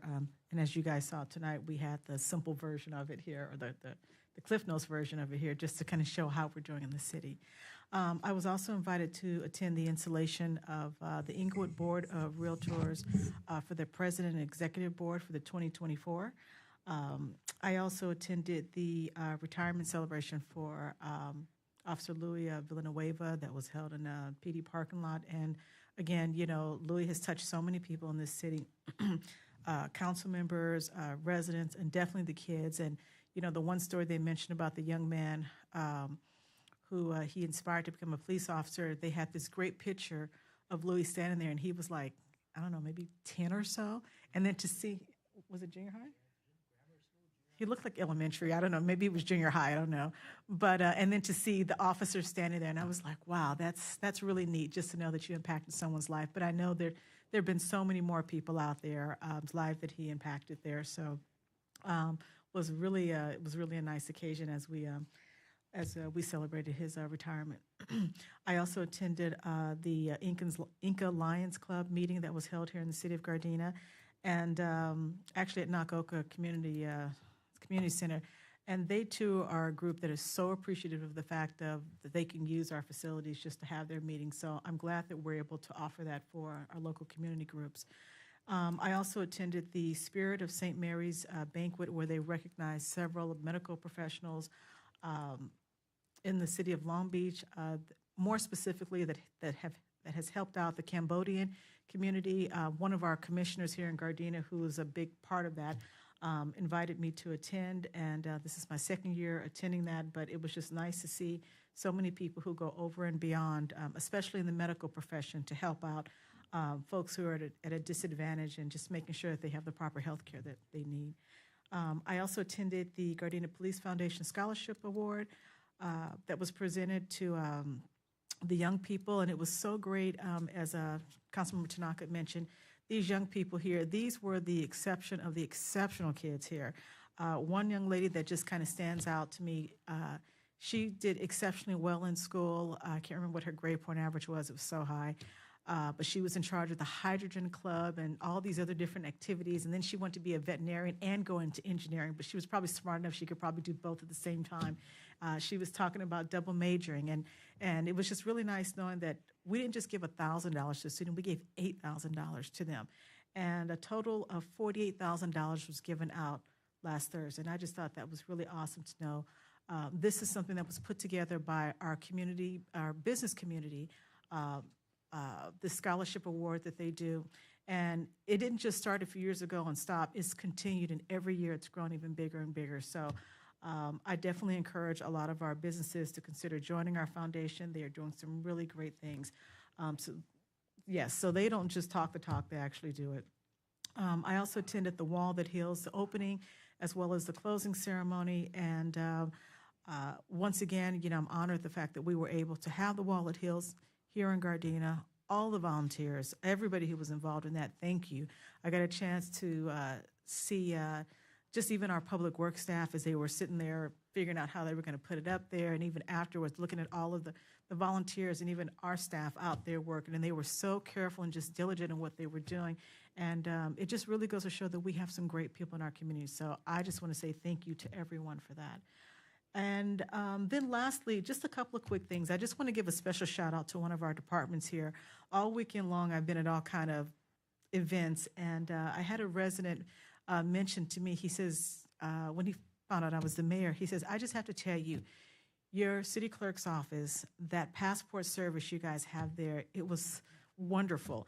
And I go, okay. And he goes, yeah, he goes, you have no idea just the stress of thinking about going to get passports, having to go down to the federal building, and to know that you guys have it here in the city of Gardena made my life so much better. He goes, I had to get one for myself, my wife, and my son. And he says, you know, in all the struggles of life, that was one less thing that I had to worry about. And he went on and on complimenting how just polite you guys were to him, and just the whole experience was just wonderful for him. And so I just want to give you guys just a special thanks, because again, it was more than just the passports. He was just like, you guys have the best personalities ever. So please share that with our clerk as well. I was hoping she'd be here so she could receive the compliment as well. But he went on for like 10 minutes, and I was like, okay, don't worry, we're going to keep it up. So that was really nice. Last thing, I have to apologize. I did miss the big COG event, but everybody went, and everybody was talking about how great it was. So I'm glad to know that you guys had a great event. And when I say everybody went, everybody was talking about that. So A lot of good things that were there. I hope you guys have recorded it because for those who missed it, apparently I need to go back and see it because I keep hearing how great it was. Oh, good. That's good to know. It'll be online. AI, I guess it would be online, right? Okay. And then the last thing I just want to mention is that, earlier tonight we had a speaker mention about the pantry and how, he felt bad that he had to turn people away. Please be aware that Gardena we have our own pantry here as well. So if there are people out there who are hungry, you can visit our Gardena pantry through our Human Services Department. So there is still food available. As well as we also have resources for some of our churches in the area that also have food as well too that they can give out to those who are in need. And so I don't want people to walk away from our meetings thinking that there's no services like that available. There are services. They may not be quite as large as the one that the speaker had mentioned about, but there are still avenues that we can help you with in the city of Gardena. And with that ends my report. So a couple of quick announcements here. We have on Thursday, April the 11th from 3 to 4 p.m., we have a presentation on dementia. It's called Dementia Friends, and you learn 5 key messages about dementia and develop action steps to help your community. Again, that's Thursday, April the 11th from 3 to 4 p.m., and that's at the Nakoka Community Center. We also have our TRP Carnival Fun Day. That will be Friday, April the 12th from 11 to 1 p.m., and that will be at the City Hall complex. We have a community yard sale, which is Saturday, April the 13th from 7 a.m. to 12:30. And you can get all kind of great deals on household goods, antiques, collectible toys, clothes, furniture, and more. This will be at Moss Fukai Park, and again, from 7 a.m. to 12:30. We also have Gardena Police Department will present their Assembly Bill 481, where you can learn about equipment possessed by the Gardena Police Department and how the equipment was used in 2023. That will be Monday, April 15th, beginning at 6:30 p.m. at the Nakoka Community Center. And then we have our Spring Carnival coming up at Moss Fukai Park, which will be Friday, April 19th, Saturday, April 20th, and Sunday, April 21st. And on Friday it begins at 5 to 10 p.m. Saturday and Sunday it'll be from 2 to 10 p.m. We also have our compost giveaway, which will be Saturday, April the 20th from 8 a.m. to 12 p.m. Rain or shine, it's while supplies last, and this will be at Raleigh Park.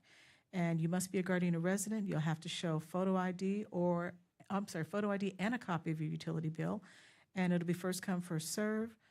Drive-ups only, no walk-ins, and you must bring your own containers or buckets, no bags, and it's a limit of 50 gallons per vehicle. We also have our Earth Day cleanup, which will be at the Willows Wetland Preserve on Saturday, April 20th from 8 a.m. to 11 p.m., and we will have our paper shredding event. This, too, will be Saturday, April 27th from 8 a.m. to 12 p.m., and it's free for all Gardena residential customers. This will be at City Hall complex. And then we have our DEA National RX Take Back Day, which will be April 27th from 10 a.m. to 2 p.m., and that will be right outside the Gardena Police Department. And then lastly, we have our Cinco de Mayo parade and festivities, which will be Saturday, May the 4th. And let's see, the parade starts at 10 a.m. and it begins at Gardena Market, and it will end at Moss Fukai Park. Okay, those are your announcements. I have one adjournment here. So tonight we're going to adjourn in memory of Mr. Raymond L. Cordova, who was 84 years of age and a Vietnam War veteran. Mr. Cordova laid the foundation of the modern labor movement in LA County and became known as the godfather of labor. So at this time, the Gardena City Council will adjourn to the closed session portion of the City Council meeting at 7 p.m., followed by the regular City Council meeting at 7:30 p.m. on Tuesday, April 23rd, 2024. So at this time, we are adjourned.